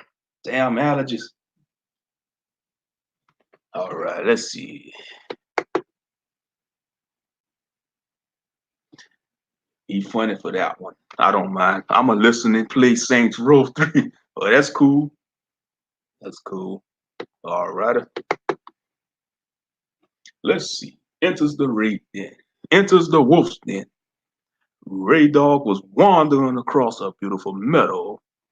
The grass was an immaculate green color, and the sky was blue, full of white clouds.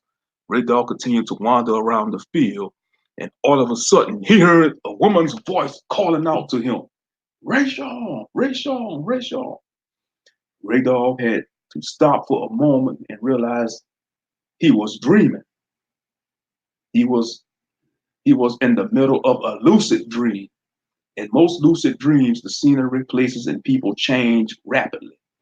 He found the source of the voice and seen it was Sophia. She was dressed in a white dress, standing in a field of lavender flowers. She beckoned Ray Dog to come and meet her. He was delighted to see his beloved maiden. Sophia was smiling at him, and Ray Dog was enjoying every moment. Ray Sean, I miss you so much, she said in a sweet voice. Don't worry, Sophia. I'm coming to meet you. Ray Dog uttered. The more he seemed to get close to her, the further she appeared. Ray Dog started running towards her, and Sophia vanished in thin air. What a strange dream. But at least I had the chance to see her lovely face again. It was 6 in the morning on the first Thursday of the month. Orpheus John Baptiste was fully awoken. The Dampier student caught Ray Dog smiling in his sleep. The Negro must be having a wet dream, he thought to himself. Orpheus decided to approach Ray Dog and attempt to wake him up. Yo, Ray Dog, it's time to get up, bruh. We got a class at 7, bruh. Ray Dog was fighting not to get up. He was kicking the covers and struggling to get out of bed. Sebastian was watching from his area of the dorm room. Finally, the simp Brew wakes up. Bruh, you need to accept the reality that she will end up with another Negro. Bruh, you were smiling in your sleep the whole time, and I heard you calling out her name, Sebastian jested. Ray Dog frowned at his vampire roommate. Sebastian, don't start with your bullshit, bro. Today is not the day to fuck with me. Ray Dog snapped while staring at Sebastian. Well, well, now look like you're getting all muted, like a broad on her period. Come on, you want to take it outside? If I beat your ass, don't go crying to that geek friend of yours, Sebastian taunted. Ray Dog started walking towards Sebastian and Orpheus held him back. Ray Dog, now it's not the time to fight. You don't want to alert the dorm master. Stand down and control your emotions, he advised. Ray Dog pushes the Dampier off him. Don't ever touch me again, you half-blood sucker. I don't give a damn if you half human. You're still a damn creature of the night, Ray Dog mentioned. Look, you ungrateful bastard. I'm just trying to help. I get it, you don't trust me. Cool. But you have to realize we in this together. Whether your whining ass like it or not, we have to work together, so deal with it, Orpheus replied in a gritted tone. Sebastian started laughing at both of them. Y'all remind me of two broads fussing over who used the last tampon. Let's see, we have an over-emotional Israelite and a desperate half-breed. I say both of you all losers, Sebastian snickered.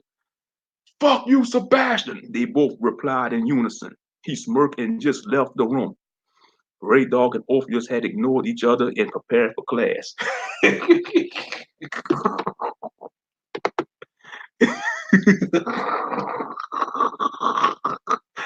uh, so you already know they had odds with each other. All right. Combat class, 7:30 a.m. Combat class was done different on this day. The students was instructed to follow a hash to a huge barn. The barn was red, and some of the paint was faded and peeling. This barn was unique, and it wasn't for storing cattle or farm equipment. On top of the barn was a huge sign that read, "Welcome to the Wolf's Den." Ahash turned to the students and grinned with confidence. This is the Wolf's Den. Here you will train, spar, and work out. This huge barn was converted into a gym. We have boxing rings, a UFC octagon, weights, and punching bags.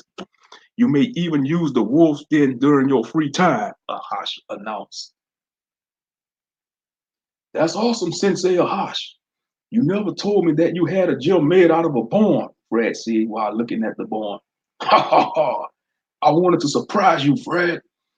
Everyone is allowed to train here and hone their skills. Feel free to look around the gym, Ahash replied. Fred and Gaius ran inside the gym. The gym was full of wide space and the setup was great. Aviyabat Zion immediately started kicking the bag. Her kicks were powerful and had the bag moving. Daquan Boulderwood, the mountain elf, and Wafanisa, the werepanther, started sparring in one of the rings. So we got a mountain elf and a werepanther. They sparring in the ring, Some of the students started doing weight training. Most of the female students was doing cardio training. Ahash stepped inside the octagon and looked around at the students. All right, who wants to get in the cage with me? I'll take on 2 or 3 of you at once. Shit, I'm not fighting that monster. He's 6'7" and is built like a gladiator, Puket mentioned. I don't blame you, bro. They say he's a master of many fighting styles, Sirius added. Fred and Gaius had walked towards the octagon, and all eyes were on them. Fred stared at his master with the eyes of a warrior. Ahash beckoned him and Gaius to face him. Tell your Ramanite friend, tell your Ramanite friend, if he wants to train, if he wants me to train him, he must impress me, Ahash spoke.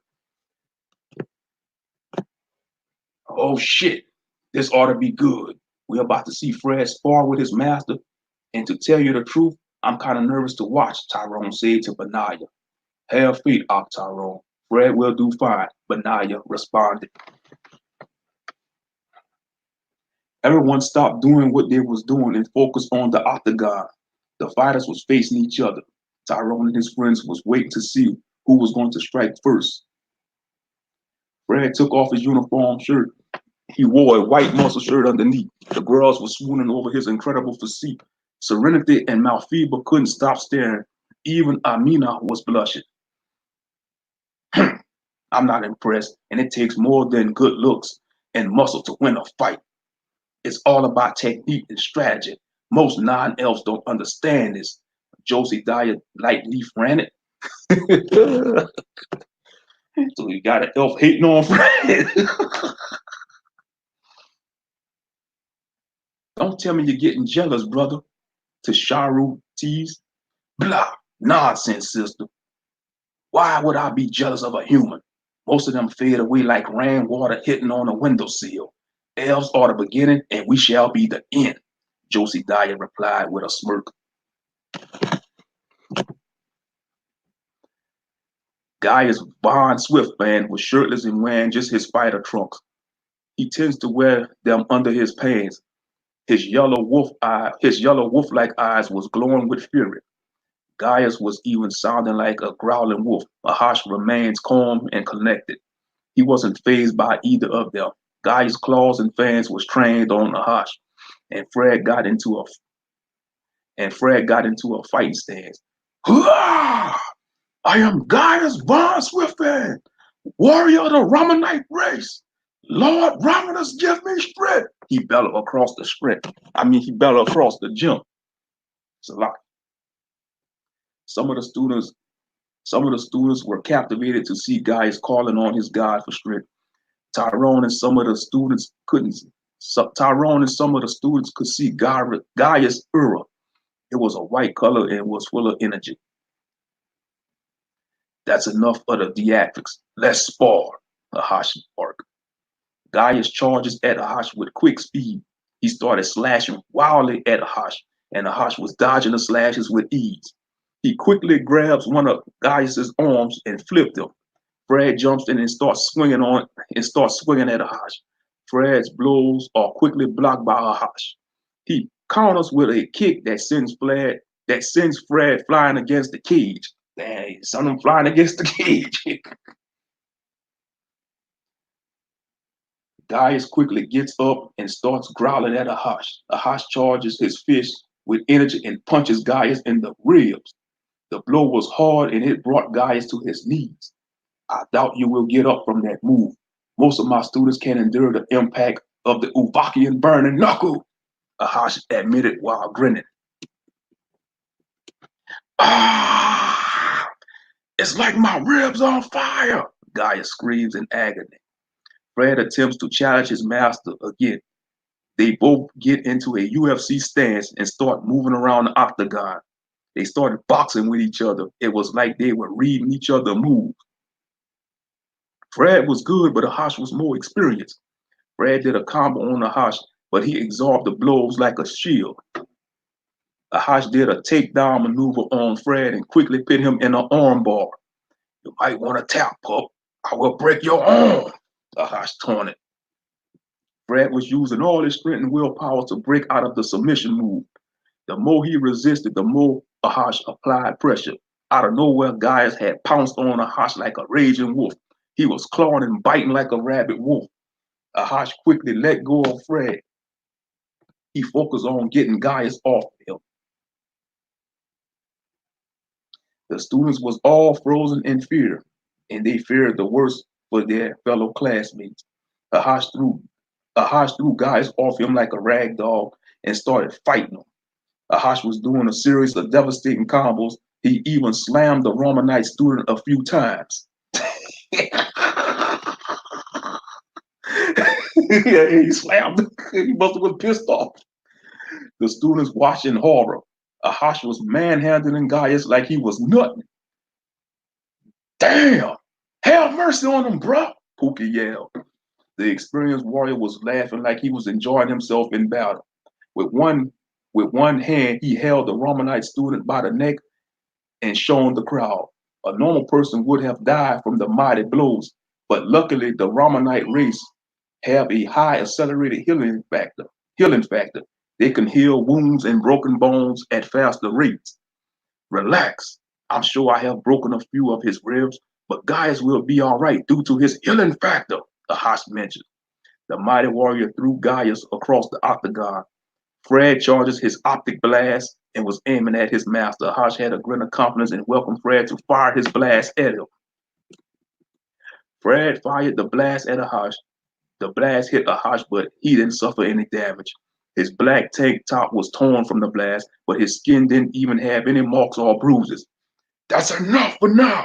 Stand down, Fred, Ahash yelled. Fred grinned with confidence and knew his master was impressed at his bravery.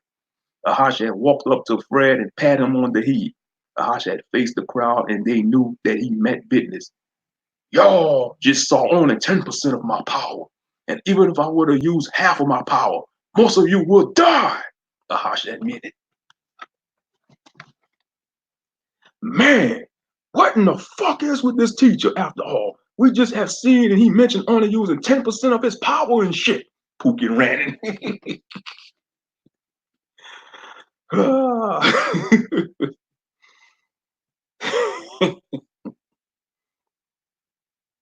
Fred looked towards his battered friend and examined him. Fred had carried Gaius on his back and left the octagon. Ahash gave him a nod of approval and Fred nodded back at him. Gaius was bruised up. Some of his wounds were starting to heal. Hey, Fred, your master is a master of a warrior, Gaius whispered. What you mean, Gaius? Fred asked curiously. When we were born, I felt his aura, and it wasn't normal. His aura was full of raw primal power, and I think Master Ahash is more than a man, Gaius answered. Ahash is just a normal man, or maybe an alpha human with extreme power. Don't worry about it, brother. Let me take you to the infirmary. It would be wise to have someone examine you, Fred replied. As long as it is a fine-ass nurse, I'm cool with that, my brother, Gaius jested. Fred had chuckled and was glad to see his friend in good spirits, even after he just received the ass beating of his life.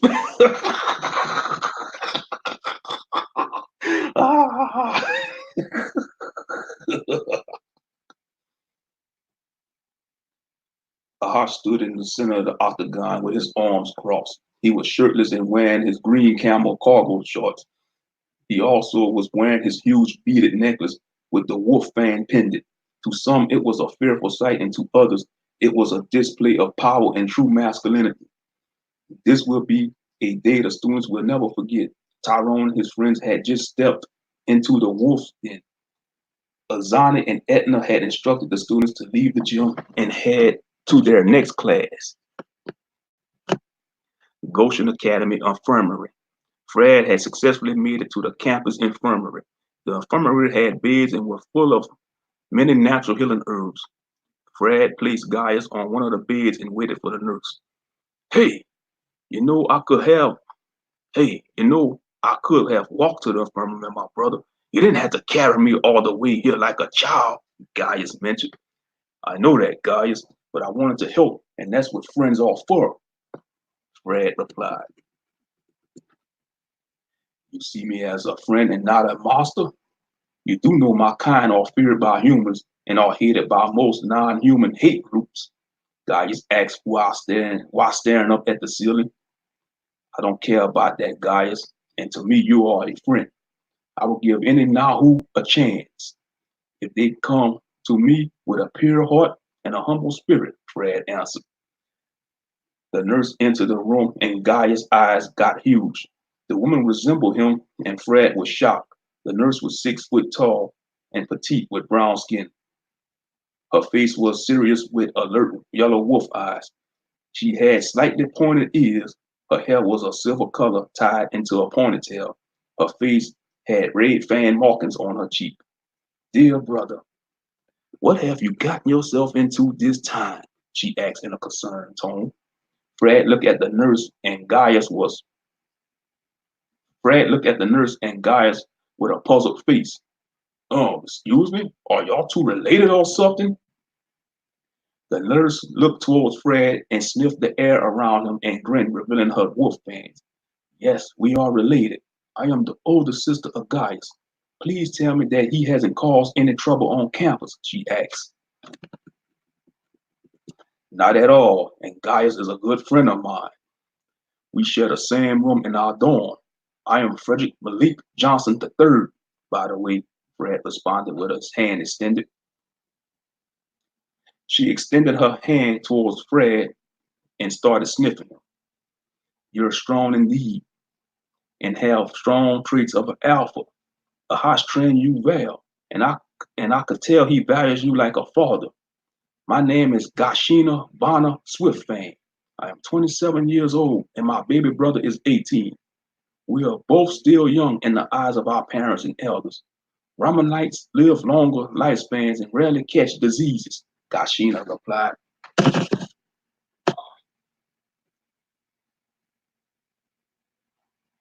I know how it is when it comes to having siblings, Gashina. I have a baby sister. Her name is Jakarya Malika Johnson. I care about her well-being every day, Fred replied. Quick question, if you don't mind. Tell me about those markings on your face, Fred asked. These red fan markings are clan markings. The strongest clans of our people have the only right to wear clan markings. I see that my baby brother has forgotten to put his on this morning, Gashina answered as she frowns at Gaius. Come on, sister. You know I don't wear my markings. I didn't want to cause a fuss among my classmates, Gaius explained with a nervous look on his face. Gashina Bonner Swiftband growled at her brother and slapped him upside the head. Idiot! Don't ever be ashamed of who you are, Gaius. Lord Romanus, our patron, has blessed us with longevity, strength, courage, endurance, and heightened senses. Most important, the spirit of the wolf. Fred watched her scold Gaius and didn't interfere. After she was finished lecturing Gaius, she hugged him and applied the red markings on his face. Be strong and courageous, baby brother, and show them why they must fear the Ramanites, she mentioned. Gaius started howling, and Gashina howled after him. Fred was amazed at this sight, and this made him want to know more about the Ramanite culture. Your sister is right, Gaius. Never be ashamed of your heritage. Gaius, today you have shown me the tenacity of a wolf that doesn't give up.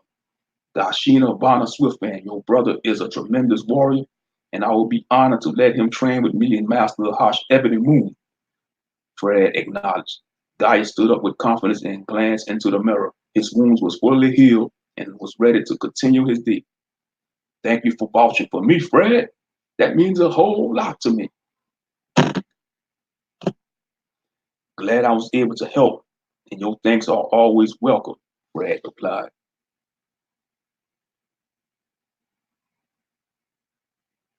I would never think to see a day like this.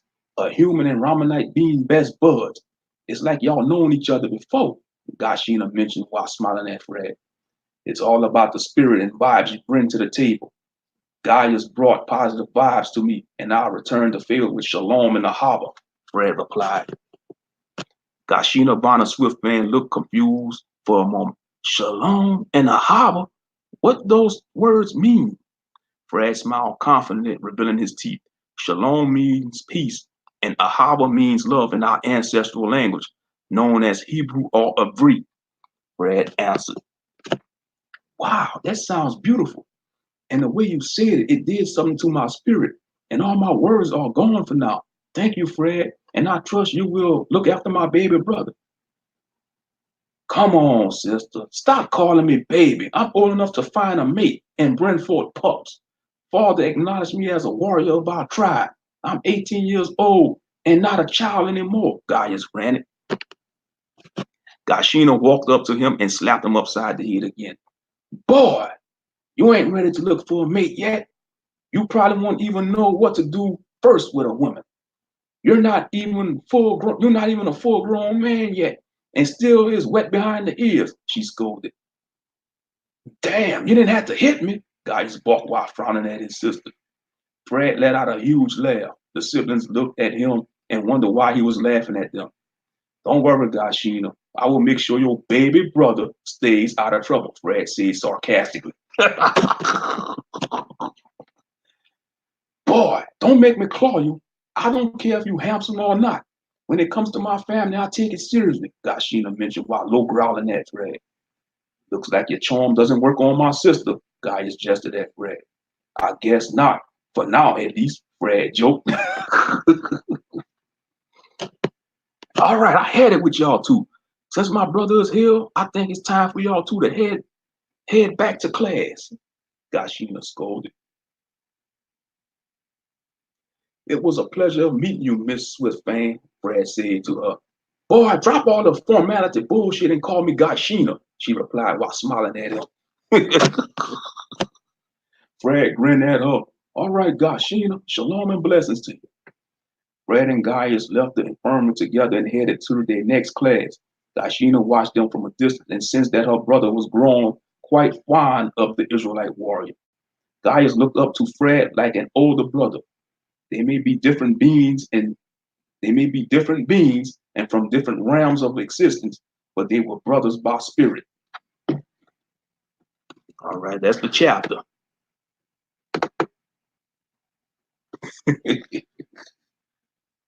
That sound painful as heck. Break your arm and beat you.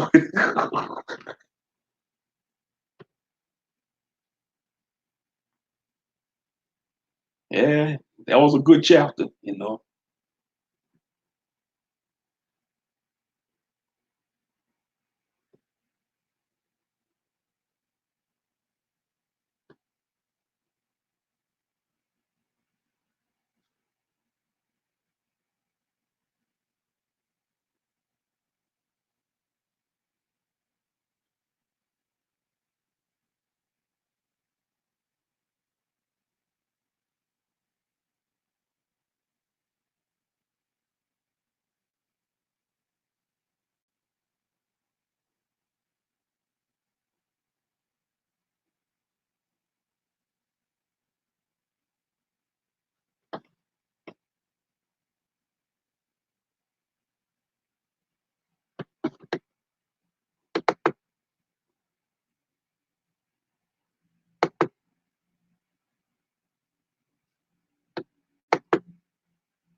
Yep, so the chapter started off with Ray Dog having a dream, you know, and then he was busted in an act, you know, he was taunted by Sebastian, you know, he wanted to fight Sebastian, but Orpheus John Baptiste broke it up, you know. You know, and then started the training match, the sparring session in the Wolf's thing, you know, in a big, huge barn was converted into a gym.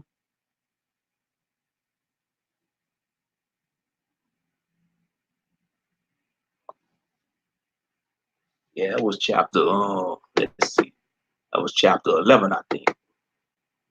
Mhm.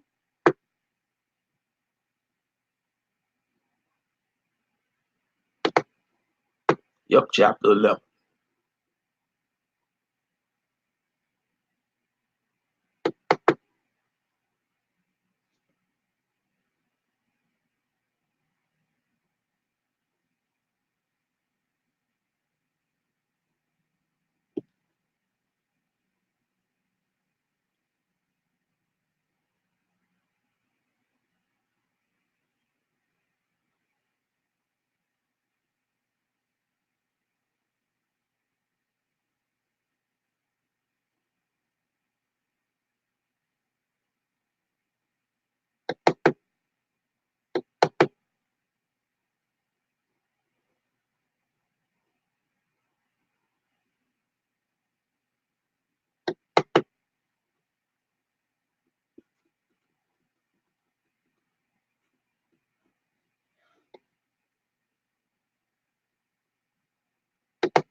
Yeah, I'm just editing chapter 11. I'm doing some editing now.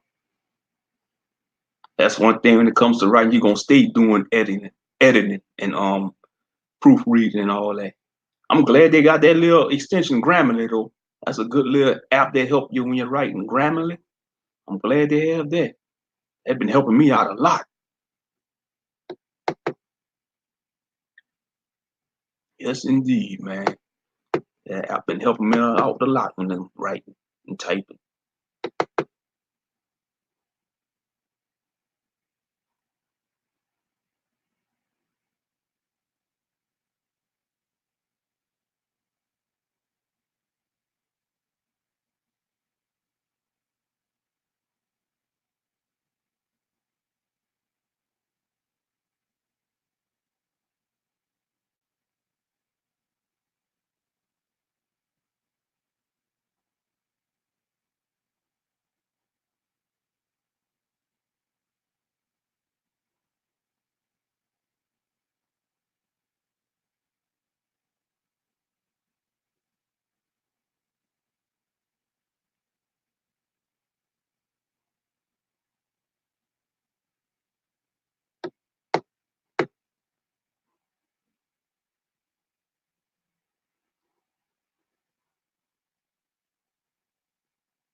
Yeah, I'm still here. I'm just editing this chapter just to let y'all know I'm still live.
Y'all still there? I see y'all still here. That's what's up. And what I'm gonna do is I'm gonna go start at the first chapter. Start at the first chapter.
All right, let's start at the first chapter. Let's see how this all started.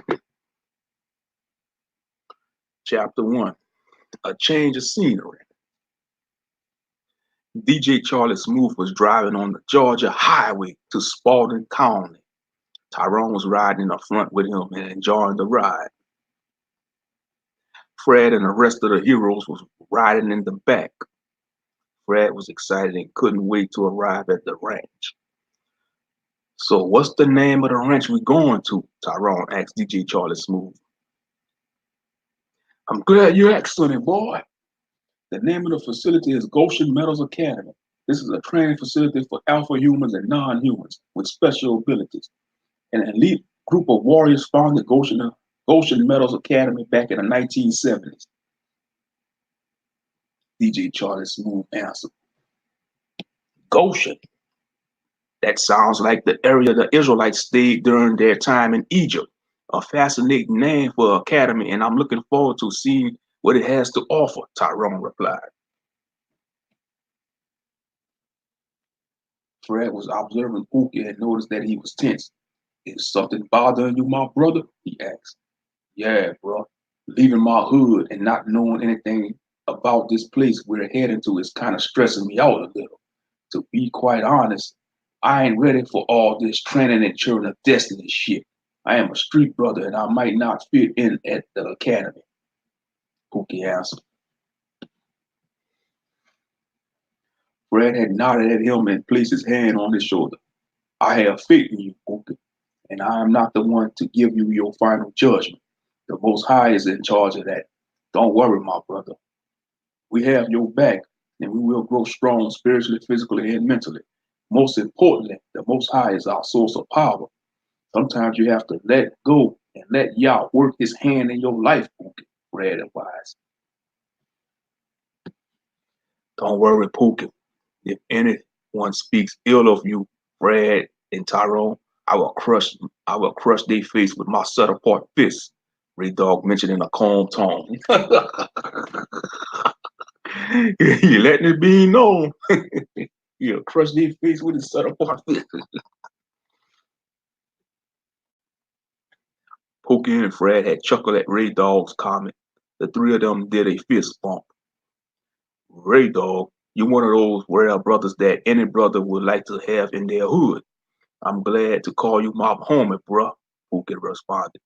Ray Dog nodded and continued to read his Bible. Red had also decided to read some scriptures on his iPad tablet. Pookie decided to take a nap. Tyrone was chatting with DJ Charlie Smooth. The DJ was playing some of the classics that Tyrone usually hears his parents play. He was playing Earth, Wind, and Fire, Lakeside, The Floaters, Midnight Star, and many others. What y'all youngsters know about the old school? He asked Tyrone. Man, I know a little, but I prefer music from the 90s and early 2000s. The music of today is kind of garbage, and modern rappers are too fruity for me. Back in the 90s, rappers dressed more masculine and their lyrics spoke a powerful message. Nowadays, rap is crap, and I can't relate to most of these artists, Tyrone answered. Indeed, son, the music of today has lost its substance. Just look at how our people act today. Back in the day, we had a sense of pride about ourselves in the community. The youth of today is being misguided and have no sense of direction. I blame the parents of today, but luckily, the four of you have been chosen for a greater purpose. Tyrone Peterson, you must become a light to others and lead by example, DJ Charlie responded. They arrived at Griffin, Georgia, and DJ Charlie decided to stop at a local gas station for gas. He advised the boys to get out of the van and stretch. So how far do we have left to travel? Fred asked. We have a good distance, son. Goshen Academy is located way out in the country. Don't worry, the land is privately owned and we don't have to worry about the government interfering. Some of the residents that live on the land are protected by non-human laws. Recently, we had a few incidents involving anti-non-human groups, but they had to learn the hard way why it's not good to trespass on private property, DJ Charlie Smooth explained. Great. So we going to the boondocks and far away from the ATL? I'm missing the east side already, Pookie Great. Relax, bro. It's not that bad to see a change of scenery, Tyrone added. Easy for you to say, T. I have my rep to worry about. The streets don't play fair, and you know my haters are opportunists. They will take advantage. They will take advantage that my status has been demoted by Jay Slade. Pookie ran it.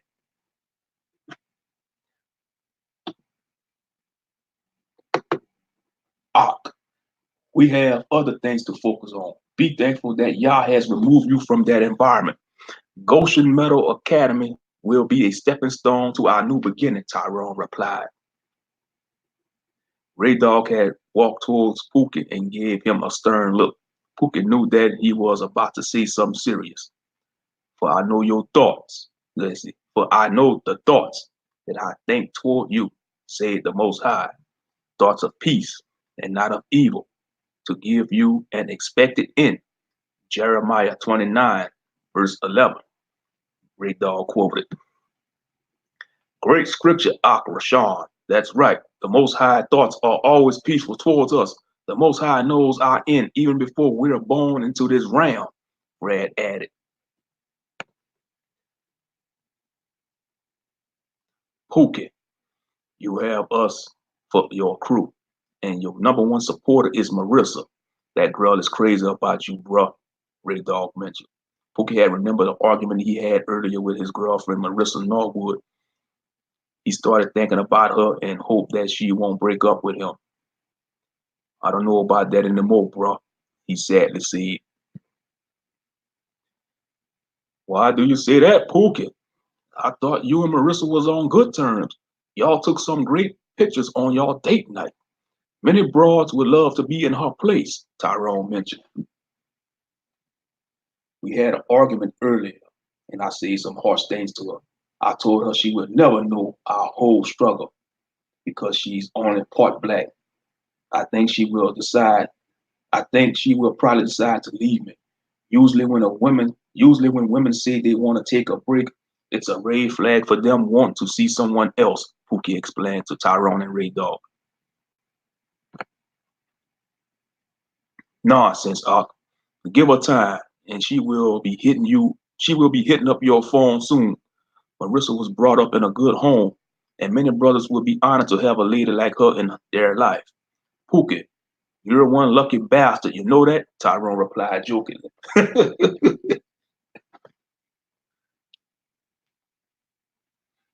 I appreciate your concern, T. And if she decides to break up with me, I rightfully deserve it. I had slept around with many worthless strags and entertained their ratchet behavior. Many brothers don't know how to keep a good woman like her. I was the first man that Marissa had slept with, and our souls will be forever bound together. Her daddy, Mr. Norwood, hates me with a passion for taking his daughter's virginity, Pookie replied. Think positive, Aki. I don't think she will leave you. I have discerned her spirit, and Marissa has a forgiving heart. She was the first person to show you compassion, Pookie, besides your mother. I must say this, though. You are a charming bastard for pulling a woman that hasn't been touched. I hope and pray that I will be the man that takes Sophia's virginity. I want it to be done in a righteous way. When our bodies and souls parabond, nothing in Yah's universe will separate us. She will be the calming presence to my righteous anger, which is why I must learn how to control my powers, Ray Dog confidently replied.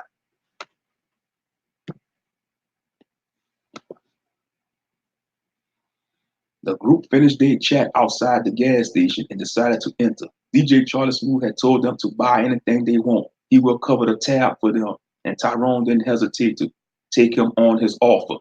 That's Negroes for you. If it's for free, they gonna take advantage of it for free.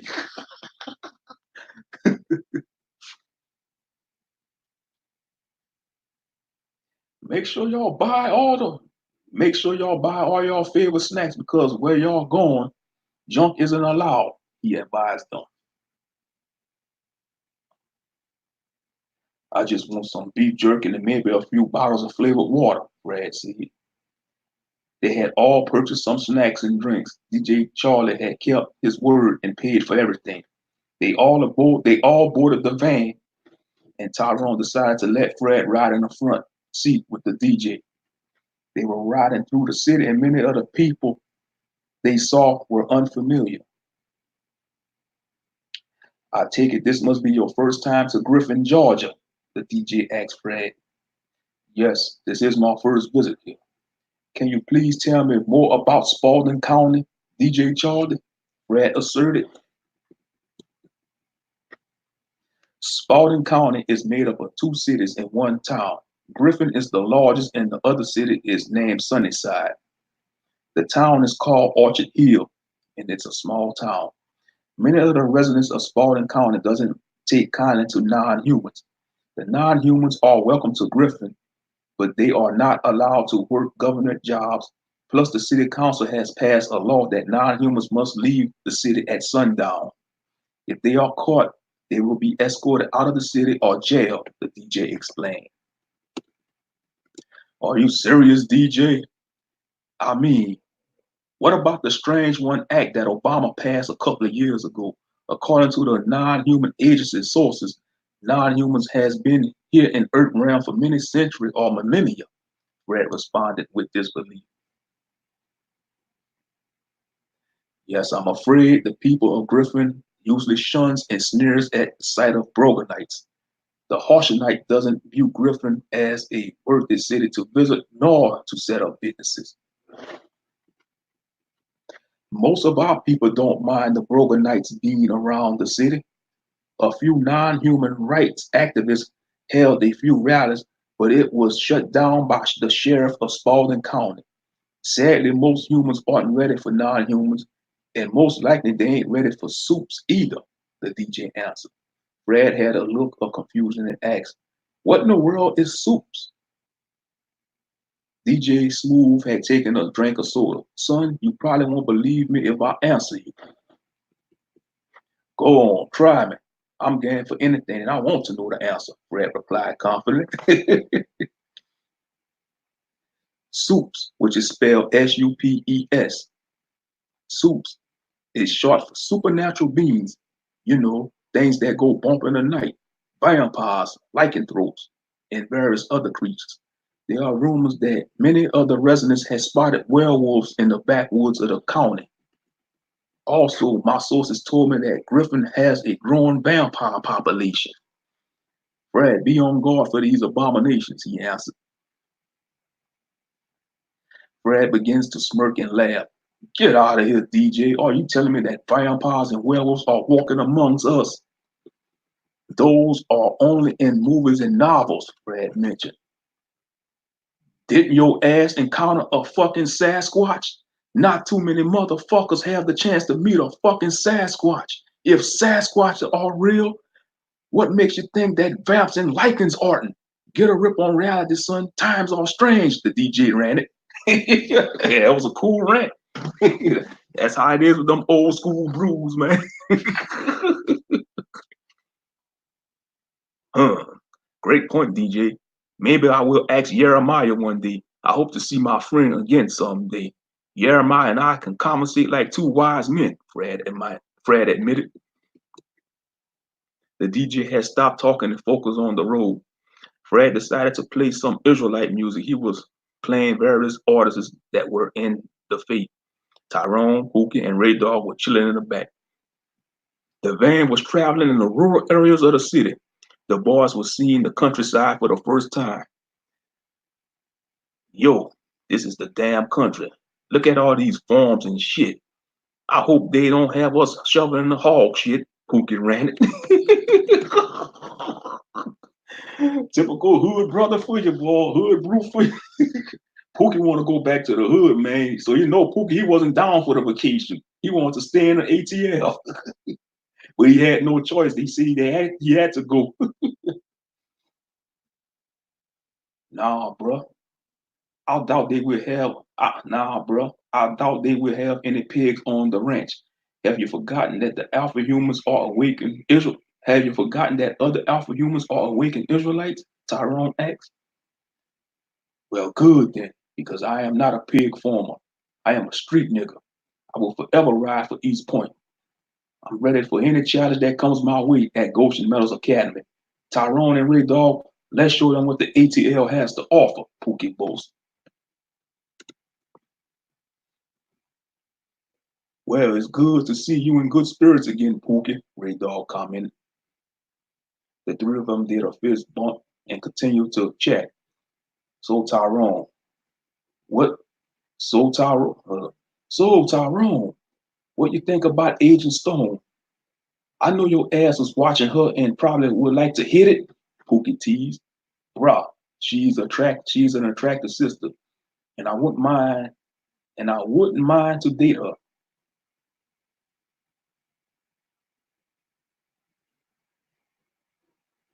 But she's out of my league. I mean, she's fit, slim, and wears her hair natural. Agent Tanya has told me that non-human men be checking for her too, Tyrone responded. When the opportunity is right, shoot your shot at her, T, Ray Dog added. Yeah, bro. You never know until you try, man. Do you know how hard it is to find a sister that keeps herself up? Most brothers would give their left nut for a sister like Agent Stone, Pookie Joe.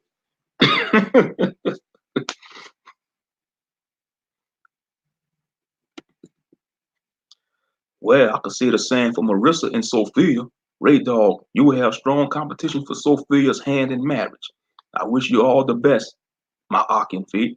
As for you, Pookie, don't give up on Marissa. Trust me, I know she's waiting for you to return to her after our training. Behind every great warrior Yah is a great maiden of Zion, Tyrone admitted proudly. Man, Fred the geek is rubbing on you, bro. The old Tyrone I knew wouldn't dare talk like that. First you meet Sashmo, then receive a big ass sword from the NHA. Now you think you're becoming a knight or a hero? Pookie mentioned. Oh, let me read that again, man. Man, Fred the Geek is rubbing on you, bro. The old Tyrone I knew wouldn't dare talk like that. First you meet Sashmo, then receive a big ass sword from the NHA. Now you think you're becoming a knight or hero? Pookie mentioned. The three of them laughed out loud, and Tyrone didn't mind Pookie's comment about his sword. He glanced at his claymore sword that he named Judah at Arms.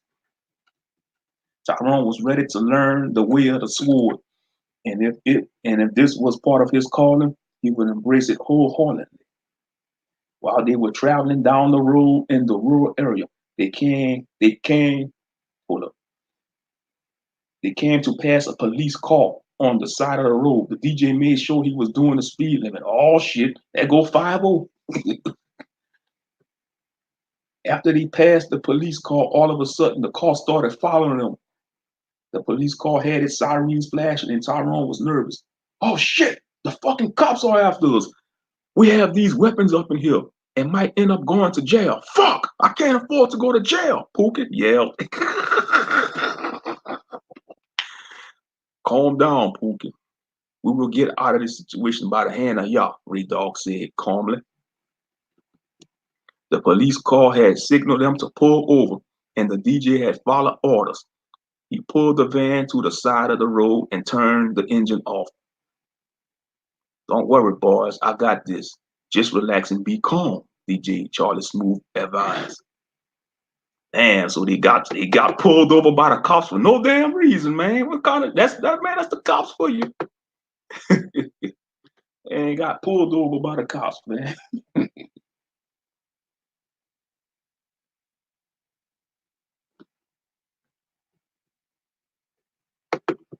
All right, chapter 2, the sheriff of Spalding County. Outside the police car stepped an officer. The officer appears to be Caucasian, about middle age, with brown hair. He stood at 5'10" with a slim build. He was wearing a brown sheriff's uniform with sunshades. He started approaching the van slowly and told his partner to watch his back. Let me see your license and registrations, please, he ordered. Officer, I was doing the right speed limit and wasn't speeding. Is there a problem? DJ Charlie asked the officer. The officer spat some chewing tobacco at the ground and said, Boy, you dare to defy me? I am the sheriff of this county. And right now, you and your cargo are at my mercy. I suggest it's best you cooperate.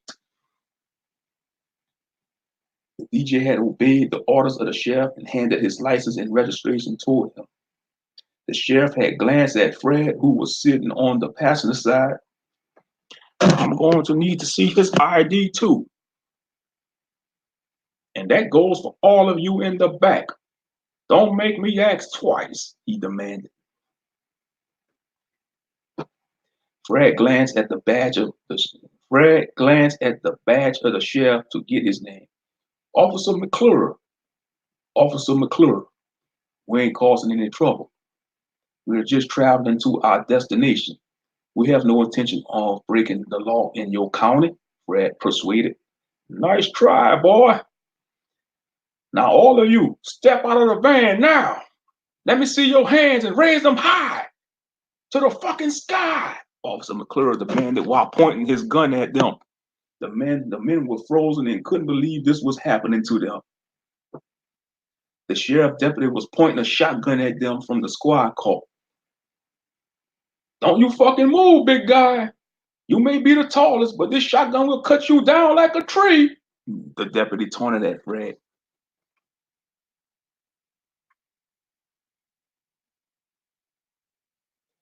Deputy Stockstill, keep your eyes on the short one too. It's always the silent and quiet ones you have to watch out for, Sheriff McClure advised.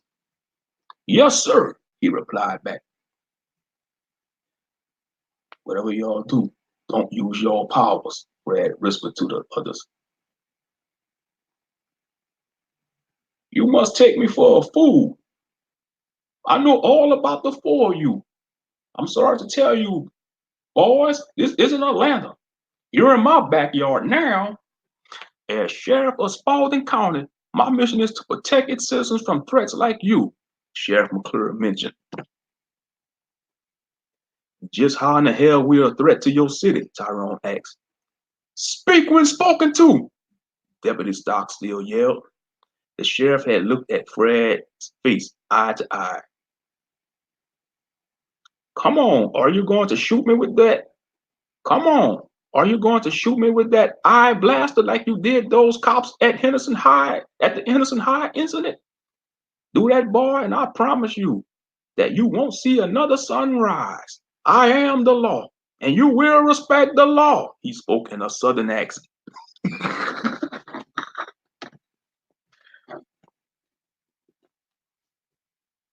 Fred wasn't moving, remained calm and silent. The sheriff couldn't believe his eyes. He walked towards Pookie. If I catch you doing any gang banging in my city or county, I will give you a first class vacation to the Gray Bar Motel. I know all about your clique, or whatever you call it these days, he told Pookie. Pookie had spat at the ground and frowned at the sheriff. Come on, Doug. Show me what you're made of. I'm waiting, the sheriff taunted.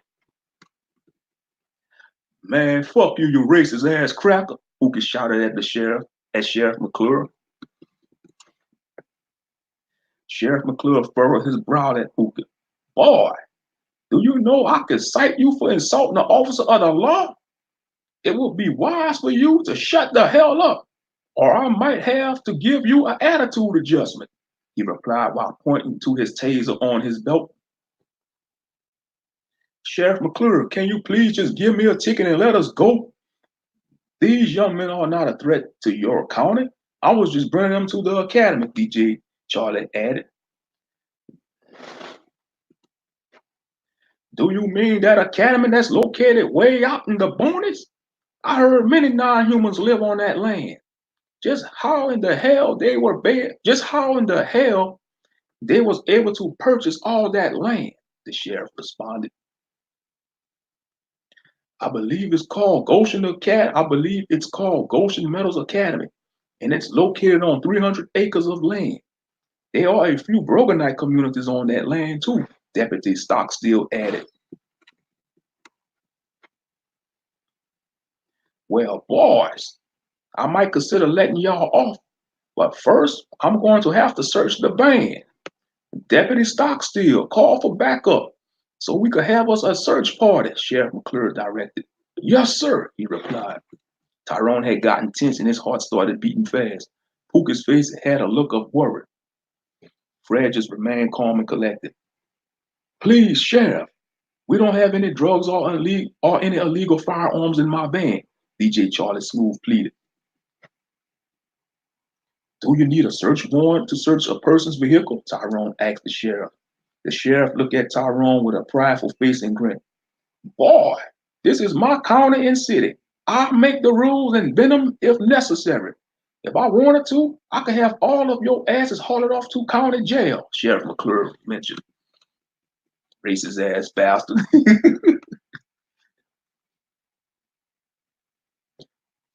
For what?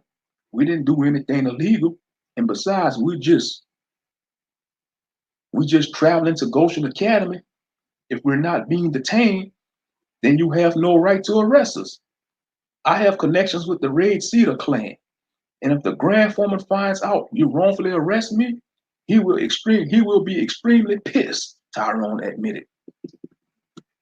The sheriff and deputy had laughed out loud at Tyrone's vain threat. Threaten me with a Broganite clan isn't going to get you out of this jam, boy. I suggest you shut up, and that goes for your friends too. I heard about the incident that happened last month involving those brutes. One of them bastards threw a squad car across the area. Then they say the leader of the Red Cedar clan had terrorized a few officers. The officers had to resign due to trauma and mental anguish. Trust me, that shit isn't going to work in my county, Sheriff McClure mentioned.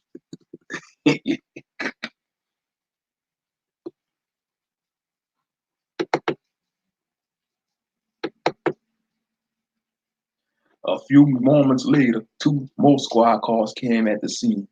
The officers had stopped. The officers had stepped out, and one of them was a brother. He was clean shaven, average height and built. Brad had discerned his spirit and knew that this officer was a kiss ass.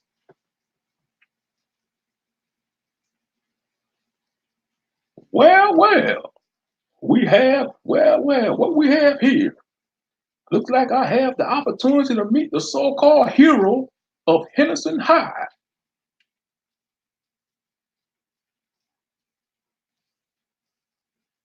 The officer said,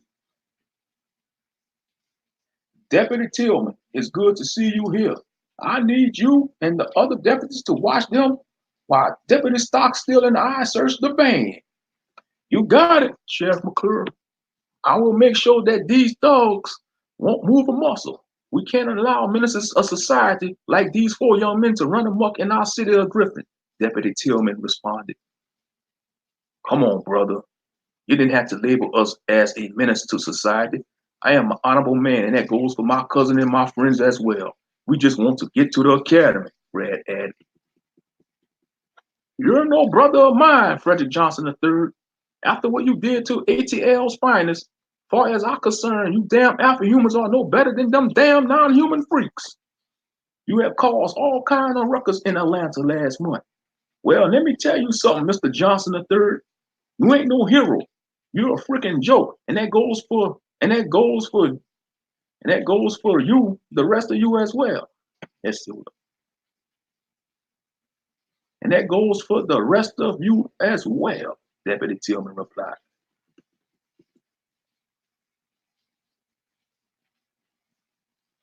Pookie and Red Dog was mean mugging Deputy Tillman. Sheriff McClure and Deputy Stockstill had begun they searched on the DJ. They searched of the DJ's van. The sheriff came across Tyrone's and Fred's weapons. Tyrone was nervous. Damn! Let's see. Damn! They found our weapons, Fred. What the fuck are we going to do? He said. Be still and at ease. The Most High will get us through this, Fred replied. Well, your ass better start praying, Pookie griped. Well, it looks like somebody is going to hunt a dragon or slay a giant. Just why are you carrying a sword with you? Sheriff McClure asked them. Tyrone and Fred was prepared to answer, but before they could, Deputy Tillman intervened. I think you should just arrest them for carrying those dangerous weapons. Just look at that huge sword. You need both hands to wield that sucker. Give me the order, Sheriff. I will be glad to put these unruly Negroes in cuffs. Man, shut your coon ass nigga up. Man, shut your coon ass up, nigga. I bet your ass was a lamb back in high school and couldn't get any woman, Pookie taunted. You're a pathetic piece of shit and a damnable disgrace to our ancestors, Ray Dog added. Ha ha ha. You damn outdated insults ain't going to stop me from arresting y'all. You're gonna have to try harder. You're gonna have to try harder, thugs. Let me tell you the problem with most of you thug Negroes. The problem is that y'all don't grow up mentally and will forever be boys. Most of y'all don't have what it takes to be a real man of this great society that our founding fathers have built, Tillman admitted. This society wasn't founded on peace. It was founded on the bloodshed of our ancestors and the lies that was forged by these so-called founding fathers. Don't give up on your people, Deputy Tillman, Brad mentioned. That's your problem, Fred. You live in the damn past, boy. It's 2017, and I decided to move forward into the future. My people consist of the fine citizens of this great country, which includes all colors of the human race, Tillman replied. Man, Tillman is a fucking coon, man. You know Tillman is a damn coon. What about non-humans? Tyrone asked. Those monsters and savages aren't part of the human race. We need to petition President Trump to have all of them vanquished from our country. In order to make America great again, getting rid of non-humans should be the first step. So in other words, let's make America human again, Tillman boasted.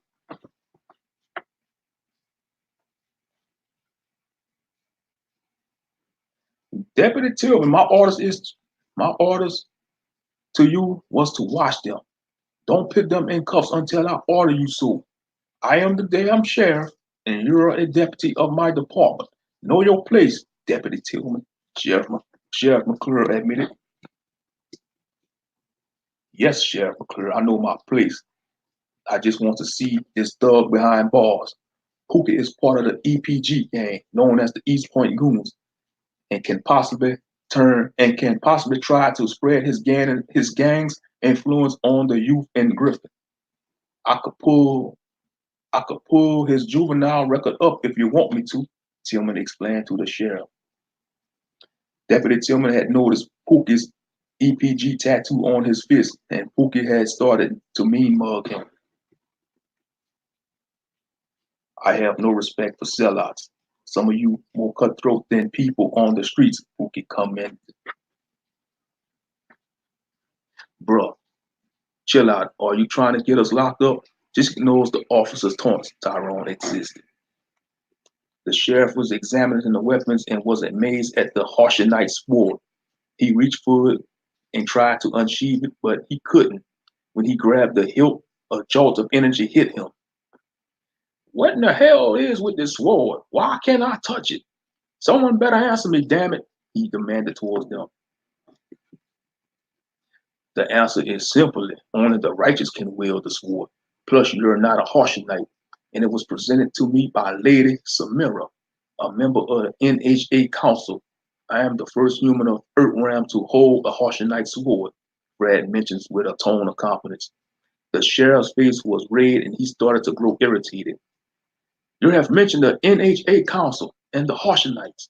Them uptight nobles of their race look down on us humans. Just because you met a few doesn't mean they value you. That's your problem, Fred.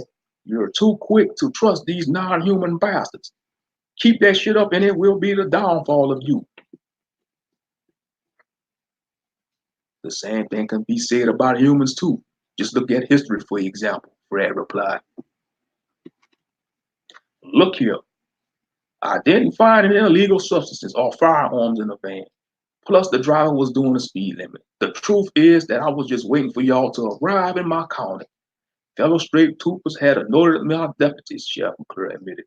So basically, this was a setup, Tyrone asked.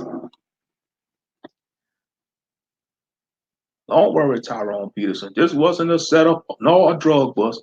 I just wanted to meet my potential suspects for future crimes in the city. I will let you go, but know this one thing. We will be watching you like a hawk, especially that smart ass with the tattoos, McClure stated while staring at Pookie.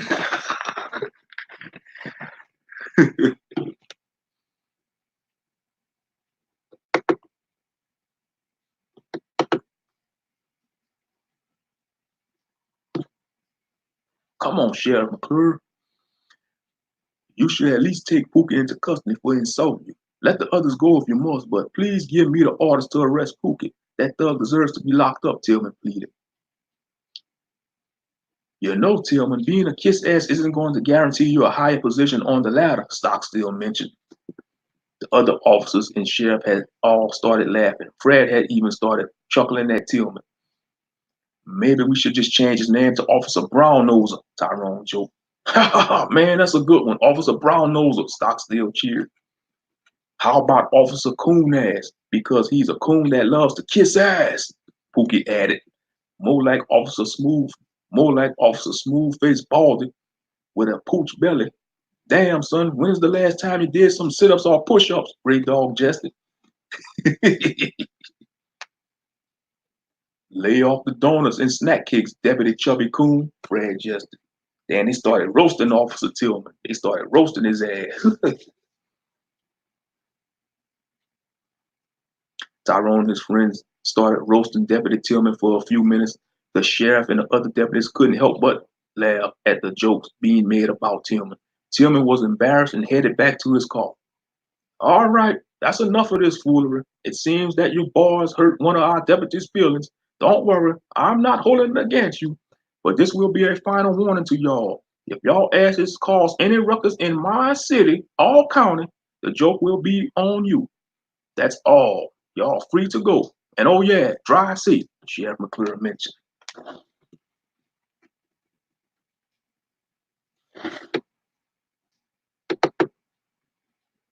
Man, what a tripping part, huh? They got stopped by the sheriff. They thought they was gonna get locked up, but he decided to let them go.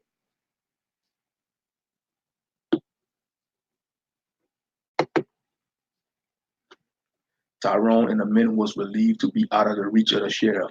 They proceeded to continue their trip to Goshen Meadows Academy. DJ Charlie Smith was celebrating by playing his favorite hit list of music. Tyrone was enjoying the scenery of the farmlands and couldn't believe that he left his city. Man, we roast that coon good, Tyrone said. Well, his ass rightfully deserved it, Ray Dog replied. Roasting people is part of our Israelite DNA. You can't out-roast a Hebrew, also called black person. We will have your ass crying in shame for years, Fred admitted. Facts, Aki Fred, Ray Dog committed while grinning like a child. Well, enjoy the rest of your ride, young Bruce. We have a few more minutes until we arrive. This is it, and there will be no turning back once we enter the grounds of Goshen Academy. Are you are you men ready? DJ Charlie Smooth asked. Con! They all answered in unison. Good then. I'm glad y'all excited. Make sure y'all make some new friends among y'all fellow Israelite alpha humans and non-human allies. DJ Charlie Smooth replied to them.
Oh, you watching Clash of the Titans?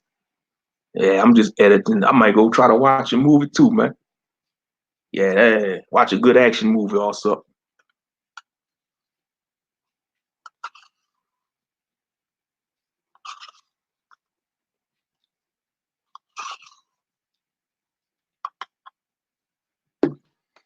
Yeah, but Sheriff McClure was something else doing that chapter. I enjoy writing that chapter. Like I enjoy writing other chapters. So you see, I have that realistic. I have the real life elements. Got the prejudiced police officers, and you got the coon officers. But I could promise you, that they gonna end up seeing them probably again in the future. You know.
Yeah, that's what I might do too. Yeah, I might do that, bro. I might watch the Mantis. Yeah, I might watch the Mantis show. Awesome storylines. Appreciate it. Yep.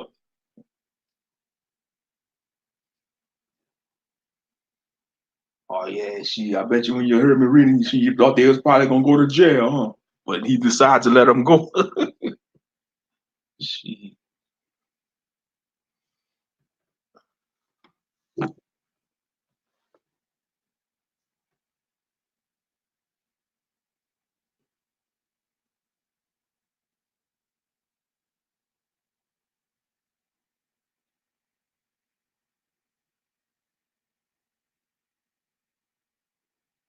But all right, man, I'm about to end this live stream. I'm about to end the stream. Appreciate everybody for listening. It's about 3 hours. That's enough. About 3 hours. Go ahead and end the stream.